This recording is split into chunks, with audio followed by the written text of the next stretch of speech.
The following program is recommended for mature individuals and may contain material unsuitable for morons, cretins, and dishwipes. If you are a moron or a member of the PTL club, please turn off your radio, because we don't need any more stupid, narrow-minded, pencil-neck geeks who wouldn't know the First Amendment if it came up and bit them on the butt. Thank you. Okie-dokie, roll 'em!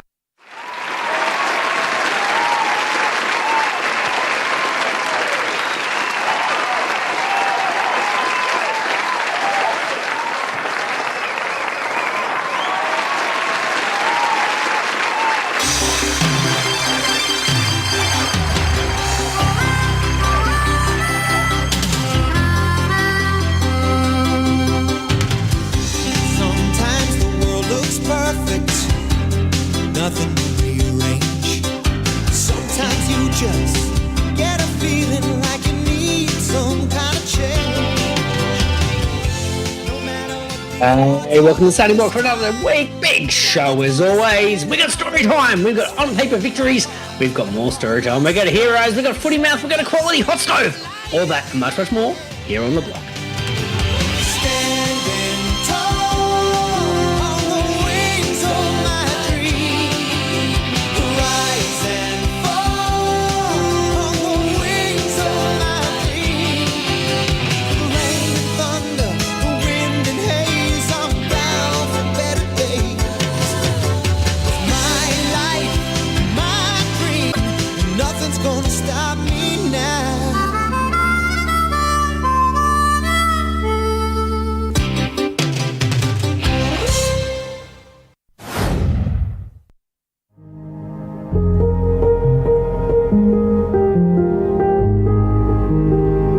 Greeno here from the Starting Block.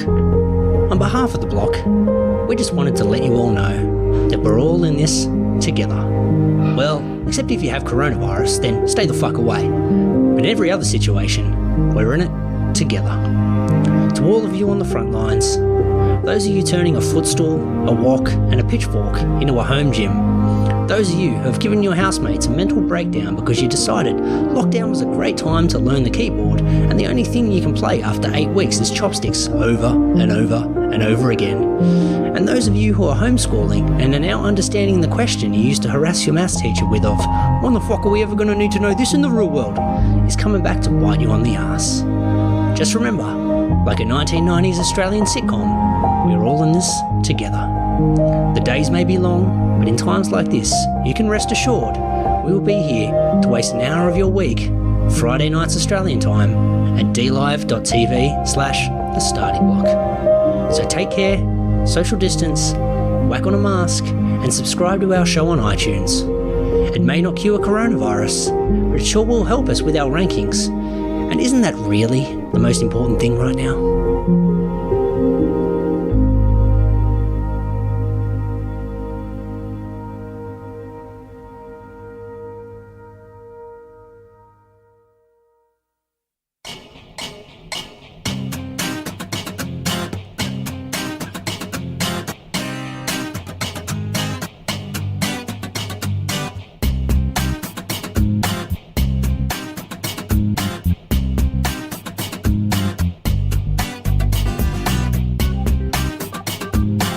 Public Radio's LossisTAVShow.com's game.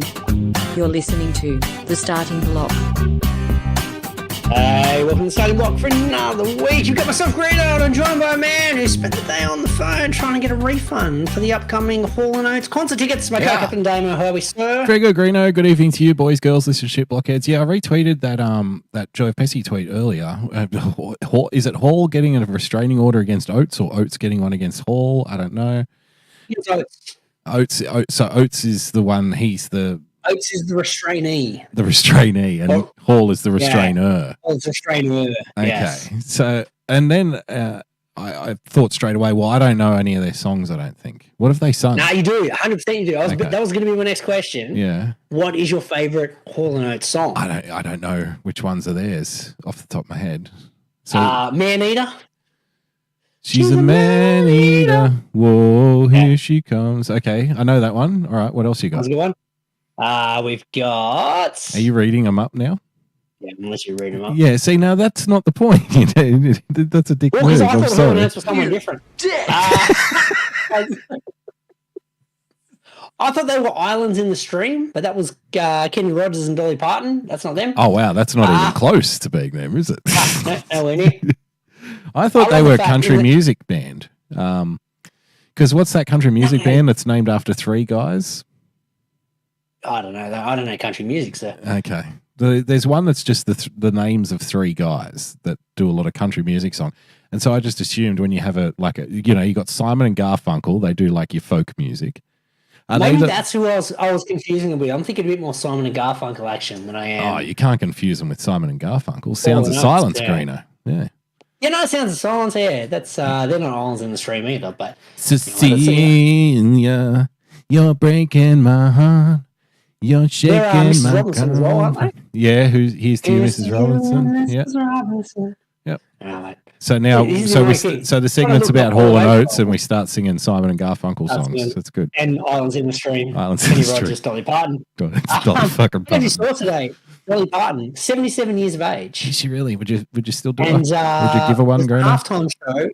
Well, here's the thing: halftime show, Thanksgiving Day Cowboys game, in a Cowboys cheerleader outfit, and she still looks fit at 77. Still banging, hey? Like literally, like almost. If you're talking smash or pass, like I'm saying 2 beers probably smash. I don't think I'd smash. I'd lead her on to the point because even though they're 77 years old, I just want to see them titties, and then I'd be like, all right, I'm done. I'm out. Thanks. The body's still banging. That's all I needed. It was pretty impressive. Actually, I make a mistake. I think she's 77. I think the titties are probably only about 20, 25. 20, yeah. They're fresh. Yeah. All right, we do know a couple of Hall & Oates songs. Okay, what do you got? Is You Make My Dreams. I don't know that one. How does it go? Once you play it, you'll know. You have to play it yourself because I can't sing it. No, well, how does it go? Just give me roughly, like. You know the beat. To give me the beat then. I can't do it. I've got to play it in one can. I can't do it. You don't know how it goes. Come on, tell me. Come on. I got the one. No, I can't do it. Anyway. Okay. Well, that's obviously a big hit. Yeah. You'd know it if you hear it. Yeah. Right. Well, just you're listening to it. And you can't tell me how it goes. I can tell you how it goes. You know it. Okay. This one I don't know. Yeah. This one's no good. No good. Okay. This one's no good. We skip that one. So we love all of their hit. Yeah, all of them one hit. Yeah. Well, they've got a greatest playlist. So there you go. Yeah. None of which we recognise. Yeah. Let's see if I can work this one out. Jim in the chat thinks they're a logistics company called Hall & Oates, Greeno. Maybe they deliver breakfast cereals, perhaps. Potentially. Hall & Oates. Yeah. Uncle Toby's, Hall & Oates. You're very good. Yeah. There you go. That's a bit of Hall & Oates action. So what happened? What caused the restraining order? Do we know? Nobody involved me looking that up, sir. Yeah. I was just trying to think of something topical and happened to scroll past the Hall & Oates thing. Need to do research. That's going to be my intro joke. Ironically, we'll probably know more about the restraining order than we do about any of their catalogue, by the sounds of it. Yeah, I've only worked out one song thus far. I'm struggling now to figure out why I should give a fuck. I don't even know why they're famous. Plenty of bands have done one song, Yeah. It wasn't even that big of a hit. Man Eater? Yeah, okay, whatever. All right. It's a man eater. It's not one that gets sung all the time. It's not like fucking Bohemian Rhapsody or anything, is it? It's no Bohemian Rhapsody. It's no Funky Town. It's not Play That Funky Music, White Boy. It's no Ice Ice Baby. It's definitely no Ice Ice Baby. It's no Tub Thumping, Greeno. It's no Tub Thumping. Yeah. It's not. It's no Barbie Girl. Barbie Girl. Funny we could name here. Yeah, no good. Yeah, I'm really questioning now. Why the hell do we care about Hall & Oates? Yeah, fuck them. Okay, Rich Girl. Jim's saying Rich Girl is another one. How does Rich Girl go? She was a rich girl on a mountain money. You don't care about your old man's money. You can get by without your old man's money. She's a rich girl. Rich girl. Well, we do know. I mean, they're hits, but they're crappy hits. Putting them in the hit category. If there's degree of hit, it's one of the lower ones, Yeah. It's no Call Me Al. No. It's hit in terms of like, I guess, what were they, like late 70s kind of stuff? Yeah, it would have been, yeah. Around then? Impressive 80s? they're still alive, to be fair. Yeah, well, no, it's not impressive they're still alive. It's impressive that fucking the guy from Rolling Stones is still alive. That's impressive. Oh, Keith Richards. Keith Richards. Yeah. Now, these two guys, He's a these medical two marvel, fucking, that dude. these two jokers. Whatever he's got his gene pool, we need to get it. That's actually the coronavirus cure. No one's told us Keith yet. Richards. Didn't he come out Keith as Richards. pro-vax when the coronavirus was going on? And everyone was like, Keith, how could you? You know? Yeah. Because Keith's just willing to put any junk in his body. Whatever drug you got, just give it to me. Yeah, what do you got? This You is need pharmaceutical the virus? grade. Yeah. Yeah, this is great. I've heard it stops your heart as soon as you take it. And Keith was like, where do I fucking sign up? Sign up. Sounds good.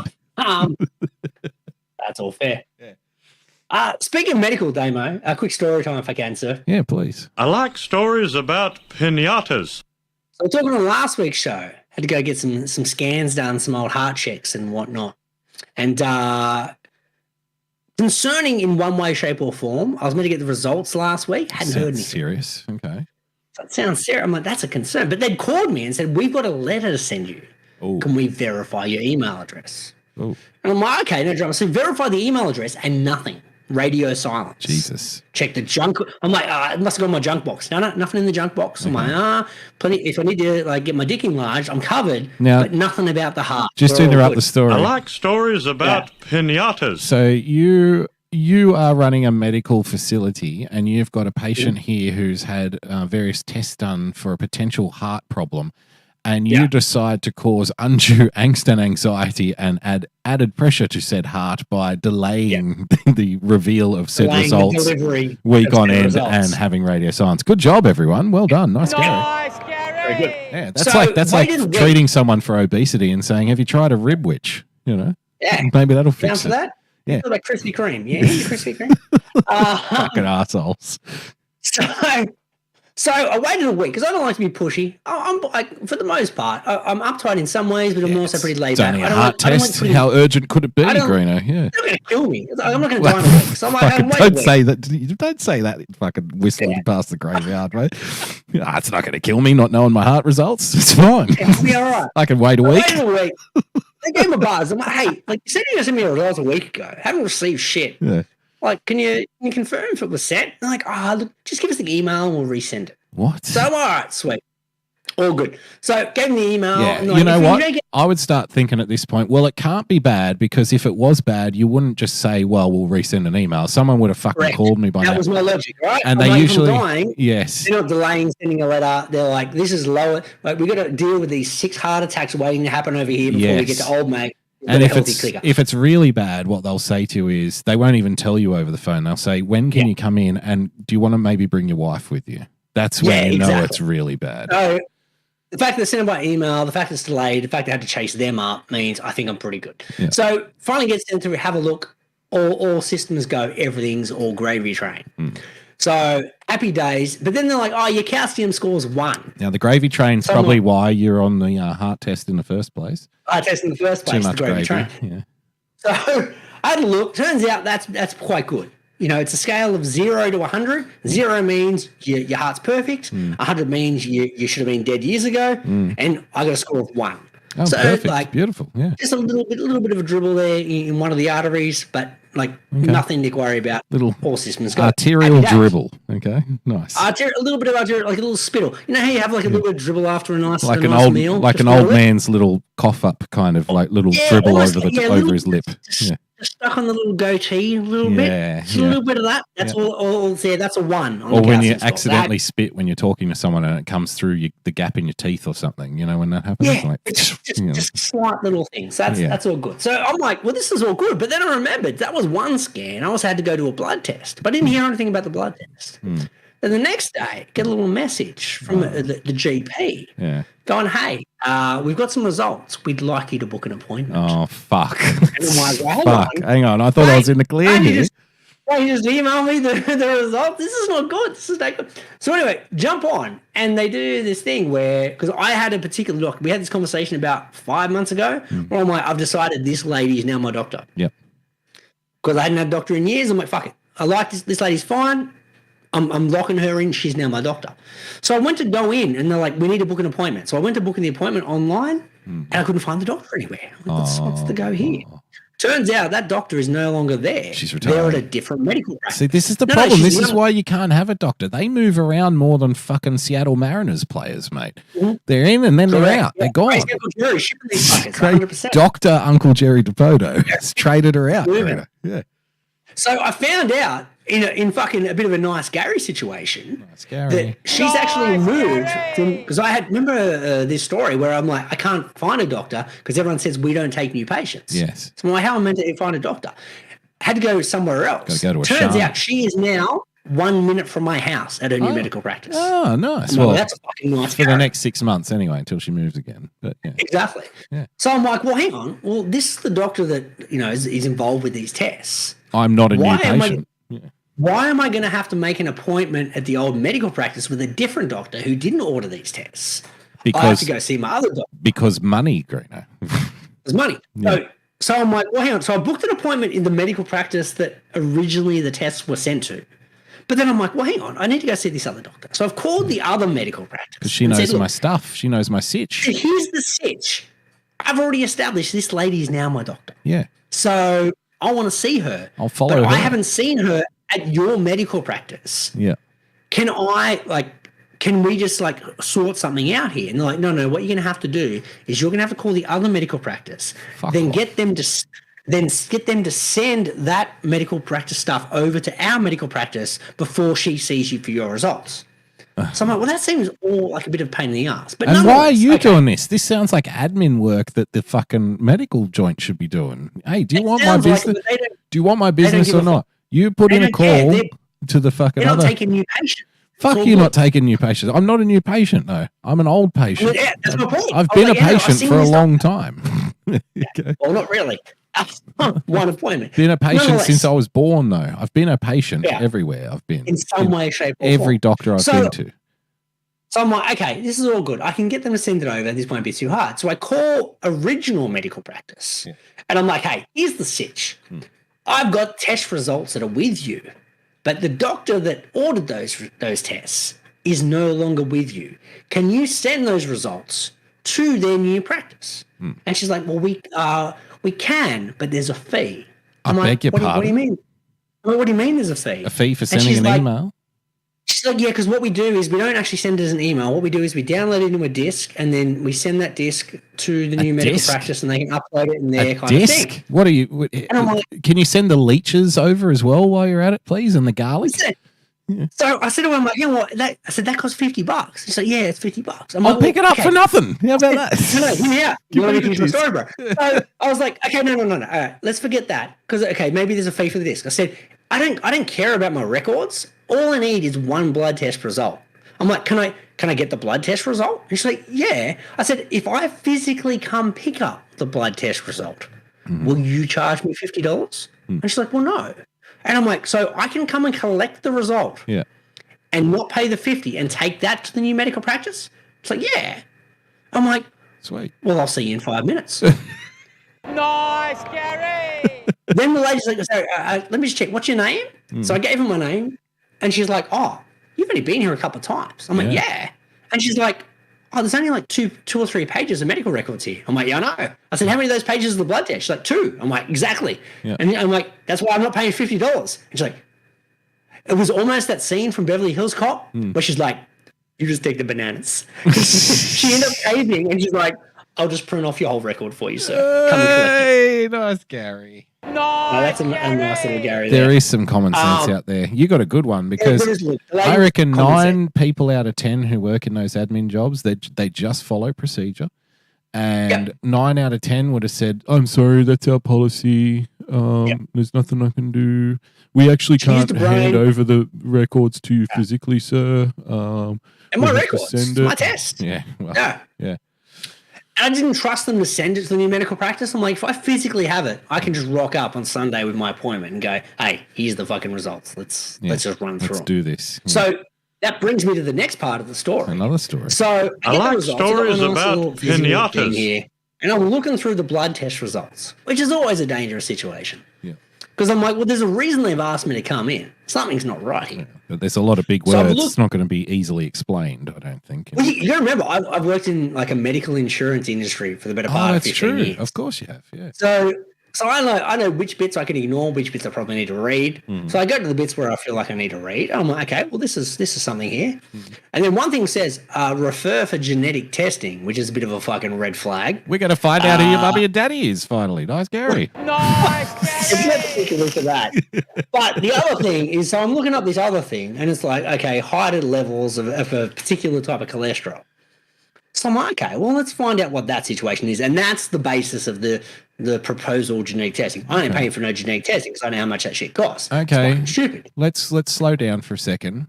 If there's a particular kind of cholesterol, now my brain goes to your diet, and I would think that you probably consume your body weight in olive oil every week. So maybe there's some kind of cholesterol attributed to too much olive oil or something with your extravagant cookings. You are cerebral in knowing where I'm going with this story. So I look up. Can't believe it. What is the causation Cannot believe of it. this particular type of cholesterol? Because I'm like, well, because I know what they're going to do. They're going to either refer me for a bunch of fucking tests that I don't need, which we've discussed on this show before. Yeah. Well, they're going to tell you that you can't eat your amazing food anymore, in which you'll probably commit suicide. Tell me that. What they're going to do is they're going to give me a script for something so I can go put some more money into the pharmaceutical machine. Yes. Where the real answer is, realistically, the level isn't crazy high.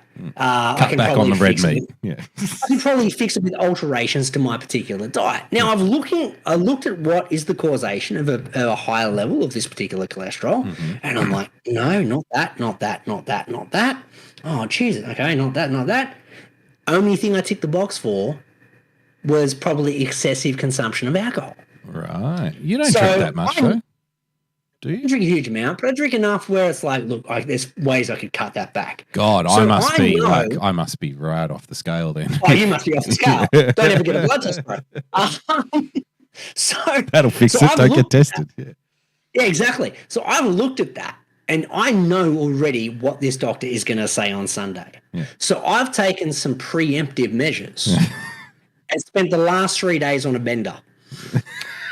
Because I've got to get as much booze in before a medical professional effectively tells me, hey, you better cut it back. Because technically she hasn't told me that yet. No. So I can smash cans for the next few days, enjoy myself before knowing, hey, look, a doctor told me I should probably have a couple. It is still just advice, Greeno. She can't force you to stop drinking, you know. That's fine, don't force me, but I feel like I need to do some preemptive measures to make sure I get my consumption in. Just get really before blind. I feel the need to maybe scale it back a little bit. Yeah, so Fantastic. That's story time, sir. Preemptive measures to like address an issue by making the issue pinatas. Worse before fixing the issue. I love it.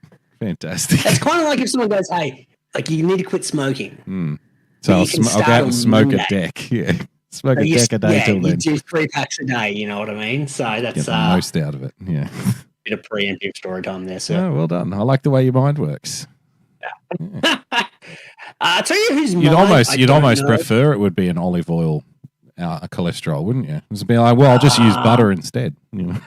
Yeah, look, everything else is sweet. To be fair, I'm like, maybe a bit of processed meat is another thing that I could cut back on. But I do like a salami sandwich. You do love your deli meats. That's true. I do, yeah. Yeah, you are a cold meat aficionado, really. That's an easy thing to cut back on. Yeah. The cold meats. That's is it once though? a week thing. Anyway. Is it? Yeah. Well, it's going to be a battle because kids eat it daily. So yeah. Well, they'll have cholesterol then, won't they? The temptation. You better teach your kids to start drinking wine. Get off the red meat.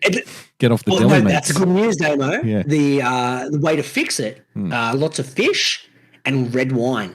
Really? Fixes it? Fixes it. Fixes this particular type of cholesterol. Red wine? Red wine fixes it. There's something about the antibodies. I'm fine. I drink 2 bottles of red wine a day, so I'm sweet. Fucking never been healthier. Fucking nice, Gary. Nice, Gary. I can afford to eat half a kilo of salami now because I'm drinking 2 bottles of red wine. It's fine.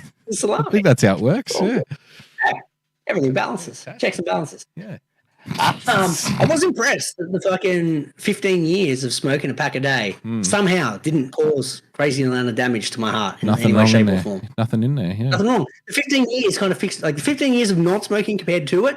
So here's the trick, kids. You've been sicker. Go hard for 15 years and then quit for 15. You'll be all right. Well, as you know, Healthy I heart, only healthy quit, a couple of months ago now, I think. You're a couple of months in, so you've got a while to go. Yeah. So, but it's been a while since I've had a physical, but again, similar things to you. Every physical I've ever had, blood test, and it's probably been, like I said, a couple of years at least. When we were trying to have a kid, I think that was probably the last time. Yeah. And it was, it was more or less kind of typical stuff. Lungs are fine, like nothing wrong with your lungs, I was like smoking. Yeah, I don't know. Smoking not only cigarettes, but all sorts of things that you shouldn't be smoking, Greeno. Yeah. Your lungs are fucking tip top. They're good. Heart's good. I'd have like maybe a little bit too high sugar or a little bit too high, little too high sugar in your liver or whatever that is. But it's like, so do you drink? I'm like, oh, of course I fucking do. Yeah. How much? Probably too much. All right, you should probably cut it back. All right, but it's not killing me or anything. It's like, no, it's just a little bit high. I'm like, well, I can handle a little bit high. That's fine. That's not a problem. So yeah, it's weird. They don't really particularly try to do anything healthy. It's all just working out. I don't work out. No, as in it's all working out. As in, oh yeah, without not working out is working out. Yeah, is working out. Yeah, spot on. Absolutely. Well, they do say rest is sometimes better for the heart than exercise. Well, my heart must be fucking in a weird way. You know what I mean? Yeah. Like, overexertion can push it too hard, and then underexertion. It's a balance, but there's a fine line. Well, all those athletes were dropping dead a couple of years ago, Greeno. Maybe they were just had too much cholesterol after all. Too much cholesterol. Wasn't the vax at all, was it? Yeah. Nothing to do with it. Yeah, too much olive oil in the diet. Olive oil, cheese, and processed meats. Speaking of fucking cheese, let's have a look at this. This hero. Yeah. Have a look at this hero. It's fucking legend.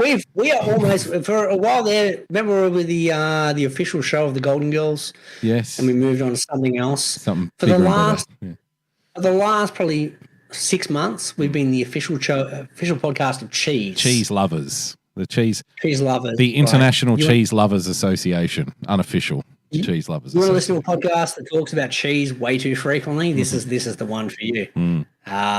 So we were excited when we saw this throughout the course of the week. Yep. I actually don't know who this dude is. I know. I've seen him and stuff. I know who he is because he looks like a baseball player. That's the only way I know this dude. He's the Hall and Oates of acting, Greeno. You know he exists, but you don't really know what he's done. I think he was in Peaky Blinders, if I'm not mistaken, which is a pommy gangster show. I've never seen it, and everyone says how good it is, but I've never seen it.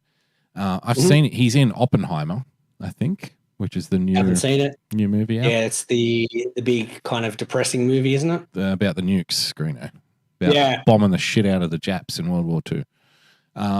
So yeah, he's in that. He's in a couple of other things, but yeah, that's basically him. I don't know how you pronounce his name. It's Irish. Is it Cillian or Chillian or Cillian Murphy? Cillian Murphy. Are you sure, or are you just suggesting that because it's phonetic? Suggesting because it's phonetic. Okay, Cillian Murphy. I mean, because it's Irish, it could be like Cyan or something really weird. They've got that Gaelic language over there, Greeno. Words don't look the way they sound half the time. Cillian Murphy, on what he did during the SAG strike, Greeno, the Screen Actors Guild. Yeah.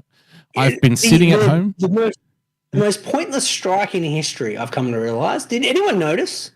I didn't notice that they were on strike. Did anyone notice the actors and writers were on strike for the better part of 6 months? I noticed the writers were on strike because I kept hearing about it on social media, but that's all. I didn't care. You didn't notice the byproduct of them not being there anymore, right? No. Which really went to show how useless, realistically, actors, writers, potentially maybe. Maybe to us, because I'm not watching any new shows these days. Exactly. And that's kind of the point. Don't you feel like there's enough volume in a back catalogue? That's a good point, actually. Don't need anything new again? We could actually stop all new movies and all new TV shows being done. Like in the future, that's it. How much money would we save by not paying these people? Okay, from now on, no new TV, no new movies. Just go back and watch everything that's already been done. You'll never watch it all. You're not going to get through the back catalogue. No. It's impossible. There's more than enough there to keep everybody satisfied for the rest of their life. Yeah. Trust me. So just go back and watch what's already been done.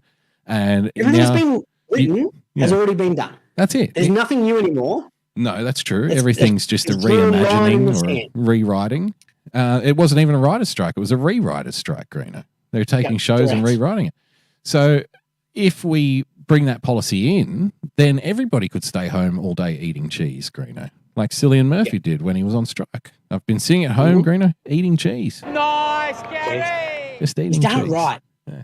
Guys, let's have a look here. So he was part of the Batman There you go. franchise as well. Jim's in the chat, Greeno. It's pronounced Killian. Killian, there you go. Killian Murphy. Killian Murphy. I think Cillian sounds better, so we're going to keep it. We're going to stick with Cillian. All right. Chilean. Chilean De La Murphy, Greeno. Yep, fantastic. Have a look at his things. Yeah, he's in a couple of the Batman films, The Dark Knight and Batman Begins. Yes. Yep. And The Dark Knight Rises. So he's been in a few of those. He's in Inception as well. Yes, he is in Inception. That's true. 28 Days Later, I haven't seen that one. That's the zombie one. Yeah, that's a good one. That's the zombie one. That's a good movie. And everything else. There's one called Disco Pigs, which is kind of a funny name, but never seen it. Heard of it. Everything else, no good. Why the hell was he in a Harry Styles flick? I don't know about that. And not much else. That's probably why I don't know Cillian. Killian. I've only seen him in Cillian. Cillian. Yeah. Cillian Murphy. Chilean Murphy. Yeah. Cillian Murphy. Yeah. So there we go. But he's done all right. He's done it. I think there's some logic to this, right? I feel we could literally cut the cord on future projects. Yeah. Go no more. The cheese industry would love it. Go back and watch everything else. Yeah. Like you'll be okay. When you get through the rest, like it's almost like you got to get through the list, right? Like get through the list. Let us know when you're done, and then we'll create some new shit. Yeah. Yeah. Bring me something fresh. Bring me something new, and we'll see if we approve of it or not. Yeah. Yeah. No, the cheese industry would love it, Greeno. Society would love it. You're doing a great thing. You know nothing about movies. I know nothing about Chilean Murphy. Together we fixed it, Greeno. We fixed Hollywood. Fantastic. Because no one missed new products in Hollywood. I'll tell you that much. No one missed the late show talk shows weren't on for 6 months. No one noticed. There's one comment here in the Greeno that one comment here in the thread, Greeno, which I thought I must bring your attention to. Goat eats cheese, Greeno. Nice, Gary. That was very good. Based and brie pilled. Same. Cheese is goated. There you go. Getting ready for Dr. Doom. The cheese you're thinking about, actual cheese. So there you go. He was eating a lot of cheese, Greeno. Fantastic stuff. Very good. Yep. That's how you spend your spare time, though. We need to do another episode about cheese, I think. It's been a while. We'll find a way. I feel like the Christmas period is a good time to talk cheese.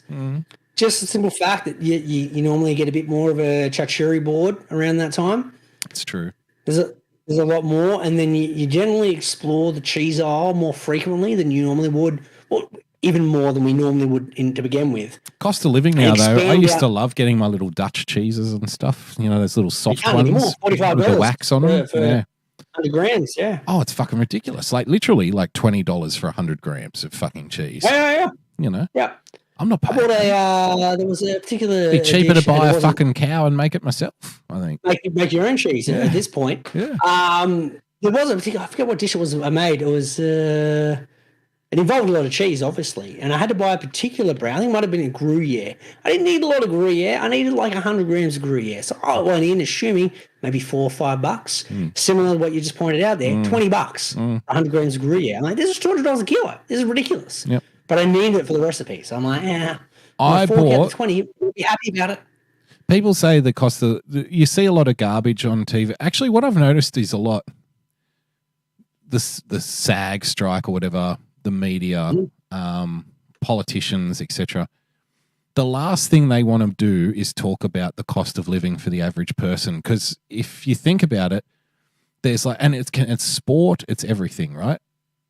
In entertainment and media and popular culture as it's presented to us, meaning removed from our kind of day-to-day life and what we do in the real world, there is no cost of living problem. right? It's never addressed. It's never mentioned. It's never talked about.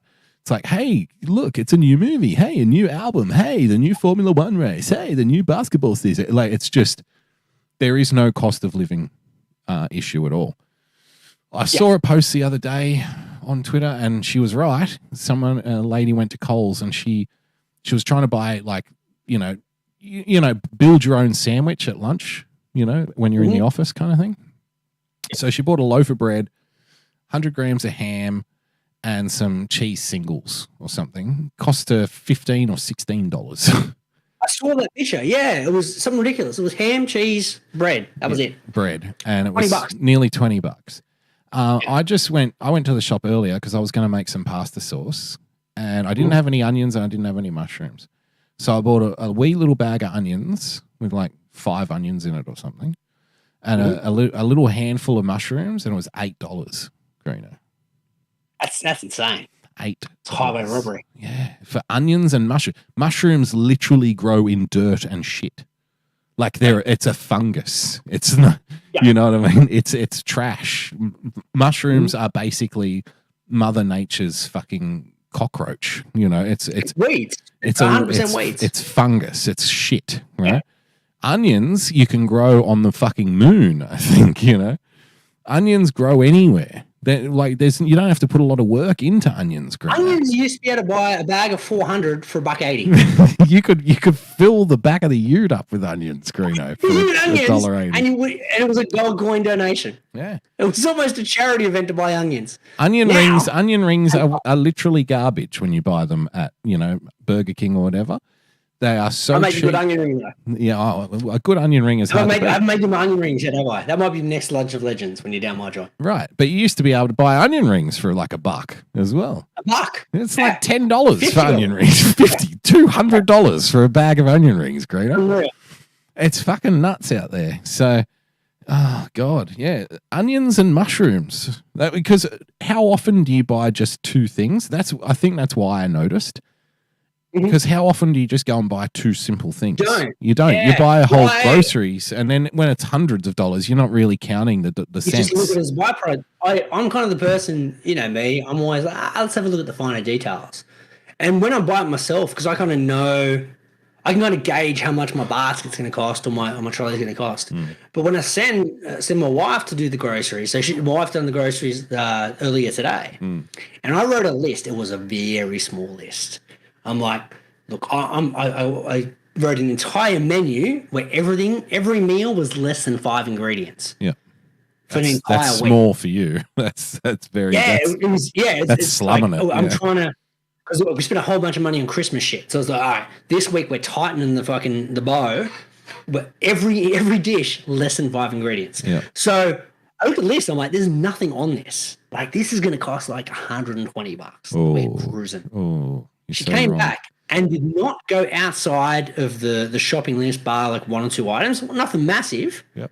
$255. Wow. I'm like, this was $100 Nice, list. Gary! What the fuck, man? So we sat there and I went through the itemized list, and I'm like, how have we got to this point? Yep. I'll tell you how bad it's getting, Greeno. I like stories about pinatas. You know this story, but other people may not. Now, for the longest time, especially in my kind of bachelor days and living out when I first moved out of home, I had a well-proven, not even the potato thing, I had a well-proven theory for doing the groceries to keep the groceries budget under control, and it was called the 2-basket theory, okay? And it worked for years, right?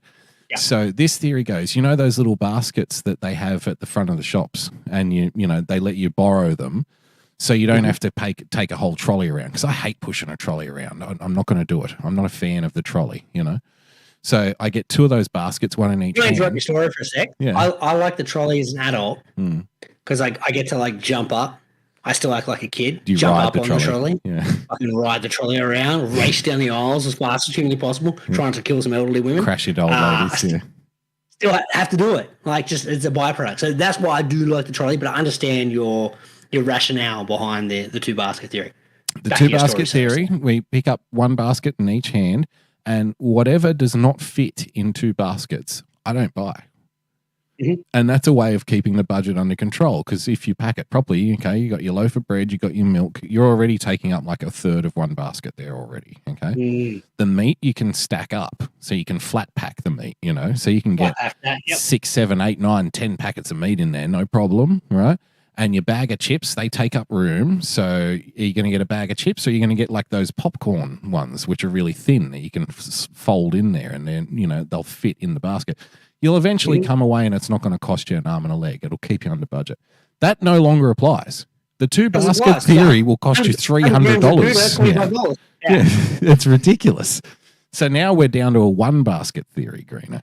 Okay. That's still 150. It's still 150 at least. Yeah.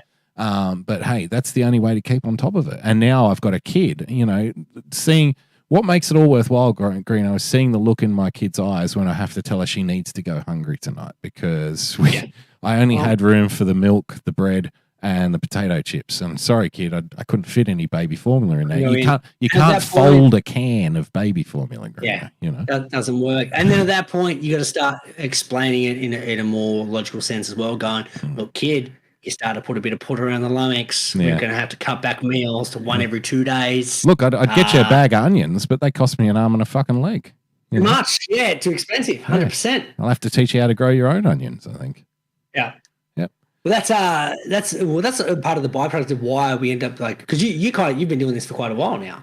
Started growing own veggies, growing own herbs. That's right. Because the herb situation at fucking supermarkets, scam, Damo, scam. You talk about weeds, you talk about basically mushrooms being a cesspool of food that should technically be free, but we're charging $48 per kilo. Weeds are the exact same thing. Mint is a cesspool in the environment of it just grows and grows and grows. Big. We can't allow big mint to fucking get away with it, Greeno. Bloody big mint. We can't let big herb run our lives anymore. Again. $5 per pack of herbs, no matter what the herb is. It can be mint, it could be chives, it could be coriander, it could be continental parsley, it could be a regular curly parsley. Has anyone ever used a regular curly parsley, by the way? There's fucking one recipe hate parsley. I hate that. I hate the texture of it. I always have since I was a kid. It's like it gets stuck in your throat or something. The curly parsley has no use. There's not one recipe that has curly parsley, but it's fucking everywhere. So why does it exist? I do not know. It's there just to fucking fill up It's the Cillian Murphy of herbs, Greeno. The Cillian Murphy of herbs. But I've noticed. So I sit there, and every time I go down to the herb garden that we've got down the back, and I cut a little bit, I'm like, there's $5 right there. There's a fiver. Yep. Saving $5. And nothing annoys me more than knowing that I had to purchase a herb that I previously could have planted and have growing like a weed in the backyard. But that's a scam. Yep. Check it out, kiddos. I know everyone's like cost of living and space and that. If you are paying for mint, that's a sucker's game right there. Yeah. You can put mint anywhere. It doesn't need sun. It doesn't need water. It doesn't need anything. That you can put mint on the moon, and that fucker is growing all over your backyard. Don't become a victim of big mint propaganda, by the way. Big mint propaganda where we feel like try to tell you that you can't do it. I'm a big advocate, Greeno, if you're going to grow your own vegetables, the one that you need to have in your veggie patch, the one that will literally keep you fed forever is your Swiss chard, Greeno. Swiss chard's good. It's spinachy Swiss chard. It grows all year round. As long as you take care of it. If you cover it up with like some plastic or whatever in the winter, it will grow so fucking fast you can't cut it soon enough. And you don't pull the whole thing out of the ground. You just snip the leaves off and they grow back. The leaves, right? Yeah. And that has like all really good nutrients in it and stuff. And you just steam it and, eat it up. And you can make it delicious as long as you're not, you can throw a bit of big mint in there if you want, Do whatever you want to. Parmesan, just literally just butter. Steam it and throw some butter in and toss it around with a bit of salt and pepper, and you'll love it. It's delicious. Yeah. So you can eat it all year round, and it's almost impossible to fuck up. Like you can't fuck it up. Everybody can grow it. The other one is potatoes, of course, and just do potatoes in big buckets, big pots of soil. big pots. and potatoes regenerate themselves, so you grow potatoes, you take those potatoes, you plant them, you grow more fucking potatoes. So potatoes and Swiss chard, I think, is, 20 years from now, you're going to make maybe not $1 million because the cost of living won't allow anybody to make $1 million, but you will make enough money to buy a bag of onions 20 years from now if you do a cookbook on Swiss chard and potatoes. How do we make in business? How do we get in the onion making business? You want to make onions? You want to grow them? I grow some onions. You want to grow some onions? Well, just buy some. I think that's where the big business is. Yeah. Oh, so but people won't be able to afford the onions, Greeno. That's the problem. It's the problem. It's not a reseller's market. No, it's not. No. It becomes a luxury item.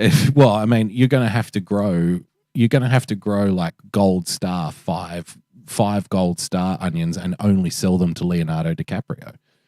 He'll be the only one who can afford to buy them, Greeno. That and Cillian Murphy. No, but he'd be too busy eating fucking cheese, won't he? Cheese and onions, though. Cheese and onions is a perfect combination. That's true. Yeah, fantastic. All right, can we do a break now? Yeah, we do a break. Do you like your novelty comedy songs organic? Handmade with painstaking care, put into every note? Well, look no further than Irrational Times.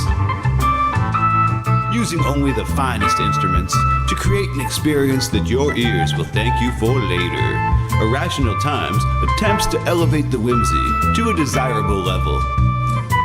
New songs and sketches every week, so check it out.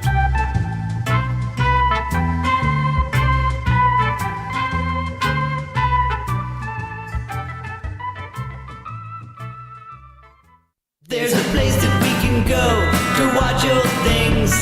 All the warm, fuzzy member berries it brings. It's a special little spot tucked away on D-Live.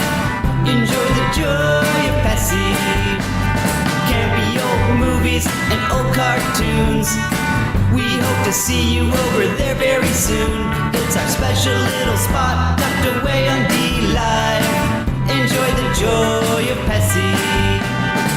When we were kids and there wasn't any school, we'd sit and watch all the best cartoons, eating cereal until it was noon. We never thought that 30 years later it'd still be cool.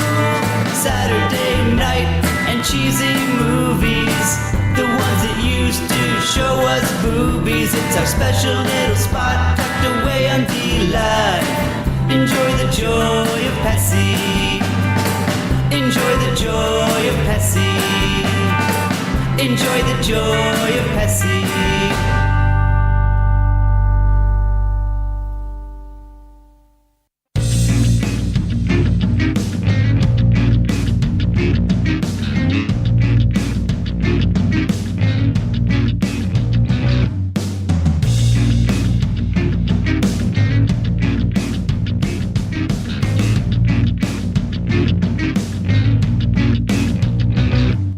Now with less than 3% sport content. It's the starting block on TAVshow.com. Yes, welcome back to the vlog, ladies and gentlemen, boys and girls. Through the magic of podcasting and through our impeccable timing here on the show, Greeno, your unprompted break that I ceremoniously took from you, I have managed to find this clip in the 2 minutes. It's off-putting because normally we normally go 3 hours with zero break these days. We do, yeah. But God knows what reason. I had an idea and I needed a break in order to do it.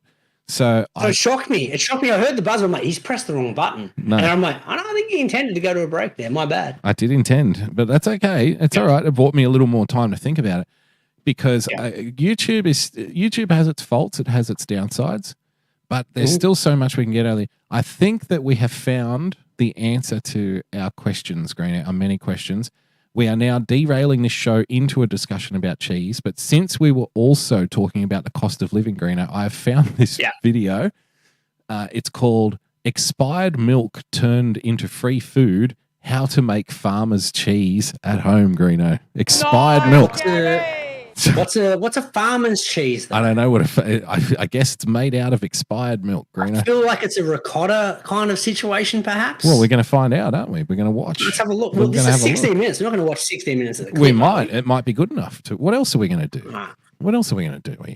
You know, why not? There's nothing to run down. Yeah, we're going to talk about the World Cup. That's about it. Yeah, and people don't care There's some about hot that. stove action though. Why don't we make okay? You do your thing first, and then we'll come back to making the world a better place. We're going to solve the cost of living crisis. I feel like this is more important. This is going to take precedence, and we'll get to hot stove later. Okay. I just want to shout out though. Our boy Stephen Babb is listening live for the first time in forever. Nice. How you going? So he's a big fan of the Hall and Oates convo earlier on the show. By the looks of it, yeah. See, not a fan of Hall and Oates though. A fan of the conversation about it, but not of them. Hall and Oates. Yeah, correct. Because nobody knows who they are. Yeah. So I know he probably wouldn't have appreciated the acting convo because I believe he's an actor, and our theory of no more new shows. No more new shows. Well, that's not true. We did say that you bring us an original idea, and we'll decide whether or not we should make a show out of it or not. But everything's put on hold now. All has to go. Everything's on hiatus until future notice, until you get through everything that's already existed. Correct. Yeah. Yeah. So better start downloading your Dawson's Creek reruns because you want to start there because that show goes fucking forever. It goes for a while. Neighbours, you want to watch a bit. Neighbours is a bit to get through. You've got your Samurai Pizza Cats that can't go unattended to. Don't forget your Toxic Crusaders, Greeno, in the Ninja Turtles era. That was another one of the your Toxic Crusaders. Don't forget you got your Toddy Goldsmith Fire. You got to go check out. Yeah, Sirens. What was that other Toddy Goldsmith show that she was in, Greeno? That was it, wasn't it? No, there was another one in the 90s. Can't remember much Toddy other than Fire. Toddy's Hot Toddies. Toddy's Hot Toddies from Fire. That's correct. Okay. You've got your Buffy. You got to make sure you check that out. Movie and TV show, Greeno. Movie and TV show. And then you've got your Angel Greeno as well. You'll have to get through. Spin-off, and then that feeds into your Dark Angel. You got about 1,200 episodes of different derivatives of NCIS. And the NCIS 700 different options. Once again, why do we need anything new? There's plenty already there. Correct. Go have a squiz. Yeah. What's the other one I was thinking of? The one that's Seventh Heaven was the one I was thinking of. Yeah. Well, that's worth it though. Seventh Heaven. Yeah, that was a good one. That was a good one. Is that the one that had Jennifer Love Hewitt in it? No, that was Party of Five. Party of Five. Okay, yeah, forget Seventh Heaven. We're not interested in that. Seventh Heaven was your Jessica Biel. We had this conversation about 8 weeks ago. Oh, right, of course. Where we were comparing the Jessica Biel to your Jennifer Love Hewitt. You were a Jennifer Love Hewitt fan, I was a Jessica Biel fan. Always the way, we always have a slightly different taste. Yeah. Both shows as bad as each other, but there was some like young hotties and young guys seem to enjoy those shows. So there you go. Done. Okay, done that. Your hot stove, Greeno? Do your hot stove. Hot stove. Oh, Damo, let's get some stove happy. I've been holding off on the stove for a few weeks because we end up getting distracted and doing other shit. But I don't want to get too pumped up here. The stove is hot, baby. Okay. It's a little bit hot. And I tell you who's bringing you a little bit of hot stove. Who? Your crazy Uncle Jerry. So. Oh, thank God. Now, yeah, and I feel bad for our boy Troy here, who's a Seattle Mariners fan, and he's had to see what Crazy Uncle Jerry's been doing. Now, we thought Crazy Uncle Jerry was on the right path. Didn't they have like their best ever season not that long ago? Well, not best ever, but best ever season, 2 years ago. Yeah, in a long time, since 2001. First time they made the playoffs in 20 odd years. They made the playoffs. It was like, this is the year. This is going to be the year, and they took a step back. So Crazy Uncle Jerry has gone, look, we got one. We can look at this. We just missed out on the playoffs. We can add and really make a push. Yep. Or I can start pressing some trade buttons here. He chose to go to the latter, of course. Crazy Uncle Jerry makes trade number $5 million. But he got rid of one of probably their second best hitter in Eugenio Suarez. Traded him for a couple of relievers. Couple of fucking nobodies. Bring them in. Couple of nobodies to the Arizona Diamondbacks. Crazy Uncle Jerry can't help himself. Now, BE's team, the Braves, have gone on a bit of a fucking trade spree. I don't know what they're doing. Because they were on the verge too, weren't they? Or didn't they win? They had the best. Yeah, they led it most wins this year in all of MLB. Got knocked out in the playoffs, though. They traded their starting pitcher, Michael Soroka, Jared Schuster, Nicky Lopez, and a couple of other minor league infielders for a reliever at the White Sox. Why are the you've got relievers so Marcano. fucking popular all of a sudden, Greeno? Got Got to build up your bullpen. Got to have a You bullpen. need a bullpen, but the problem is that the Braves have traded away 3 of their starters. So you better have a big bullpen if you got no starters, I guess, because they'll have to start. Pitching. Yeah. They traded away Kyle Wright as well, or very disappointing. You had the Tigers traded for Mark Canha from the Brewers, and you had the Dodgers extend Max Muncy to a 2-year contract. If you got no starters, everyone's only doing 1 or 2 innings, so you better have 30 guys at the bullpen. There'll be so many guys at the bullpen they can't even pitch, Greeno. They can't practice it. Go nuts. They'll just be standing in there like they're on a Japanese train, just shoulder to shoulder. The St. Louis Cardinals did some interesting moves this week. They signed 2 starting pitchers, Lance Lynn and also Kyle Gibson. So in doing so, they've now got the league leaders from last year in hits allowed, runs allowed, and home runs allowed. Good. That's an interesting strategy to win a ball game. We'll do the opposite. Moving forward. Yeah. Let's get the guys who give up the most possible runs and put them in their rotation. They signed 2 of the leaders in the worst categories. Maybe they're like, well, our defense is so good that we need to balance it out. Yeah. Let more runs go. out. Yeah. Let more runs go. Reverse money ball. Yeah. What is he? Why do we want him? Because he gets people on base. He gets people on base. Exactly.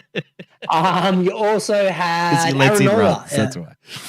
Agree to a 7-year, $150 million extension off the top of my head. I know it's 7 years. I can't remember the dollar value. I think it was $152 million. He got 7 years to stay in Philly till the age of 38. So well done to him. And the other big news. I feel like that's not enough money to stay in Philly until you're 38, though. Really, it's Philadelphia. The fuck would you want to stay there for that long? It's the Rocky statue. But the big news every day, every day you run up the steps. Yeah. You look at the crack from Liberty Bell. Yep. Yeah, everyone's a winner. Yeah. Your A's. The vote happened between the owners to allow them to move to Las Vegas. Daryl's got an interesting theory in the chat, Greeno. He says you've got to keep the away fans interested in the game. 100%. That's what the Cardinals are doing, man. Between keeping Oli Marmol and then signing 2 pitchers that fucking led the worst category. We'll sell more tickets if the away fans think they're going to win every game. Imagine all the homers they're going to see. Unfortunately, it'll be against us, but fuck it. Doesn't matter. Unreal. So that's odds though, Damo. Lateral little thinking. hot stove action. Love it. And look, we might have to do an emergency show one day when Shohei signs.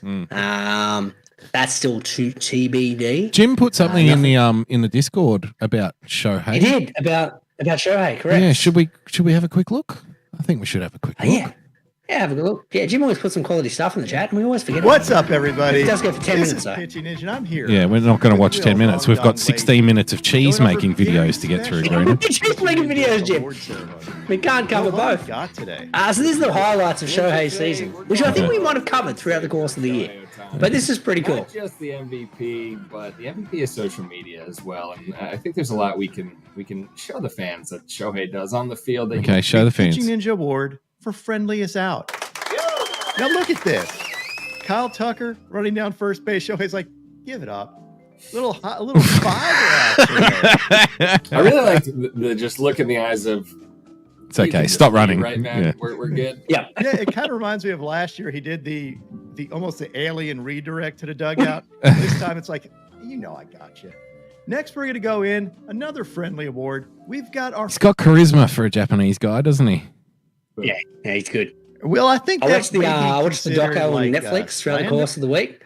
It's very interesting, like his mentality and how he kind of ended up where he did, because he actually wasn't going to be a dual position player, and it wasn't until the team that has the greatest name ever, and it's always misconstrued. Yeah. It's the Nippon Ham Fighters. Yeah. So it sounds like it's a fighter of ham, but that's actually the company. It's Nippon Ham, and the team name is the Fighters. Yes. But it sounds like a Nippon Ham fighter. So the manager of that particular team is the only one who saw him like as a young kid and said, "Oh, look, we'd like to see how you go doing both pitching and hitting." And no other team was going to give him that opportunity. He was going to actually come to the major leagues before he signed in Japan. But they were only looking at him as a pitcher. So he's like, oh, look, this guy seems to have confidence in me. He believes in me. And he ended up signing with the Ham Fighters. Yep. The Ham Fighters. And, and that's what led him in his career path. So without meeting that particular manager who believed that there was only one team in the world that believed he could do both. And that's what kind of set him on the path that has made him the greatest player in history. Geez, so, as Nippon Ham's greatest ever player, Greeno, how do you think Shohei feels about paying $8 for 100 grams of the shit? I don't think. 100%. I don't think he'd be in happy. favor. No. Yeah. No. Exactly. All right. Okay. So that's Shohei. Let's get cheese video. Yeah. Let's get into this. So, like I said, we've talked about cheese. I'm going to go back and watch that. Side note, I'm going to go back and watch that video that Jim sent through after the show. Yeah, do it in your own time. We're saving the world here. You know what I'm saying? In my own time. I'm just pointing out, like, I don't want Jim to think like his video sent has been wasted. No. I am going to go back and watch that. Well, even Jim said it's not good audio. Jim said it's not good audio content in the chat. So, yeah. All right. So let's get to this because the cost of living is going through the roof. Now, Greeno, I thought this would appeal to you because it's about taking expired milk and turning it into, quote, free food. And if you think about it, you don't have to buy the milk and wait for it to go off.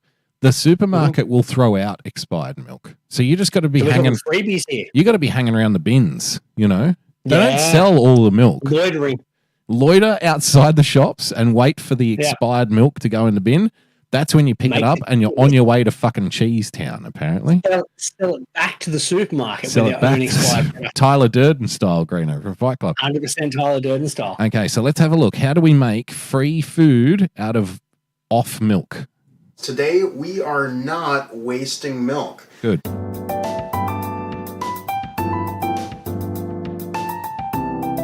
Okay, it's a long intro.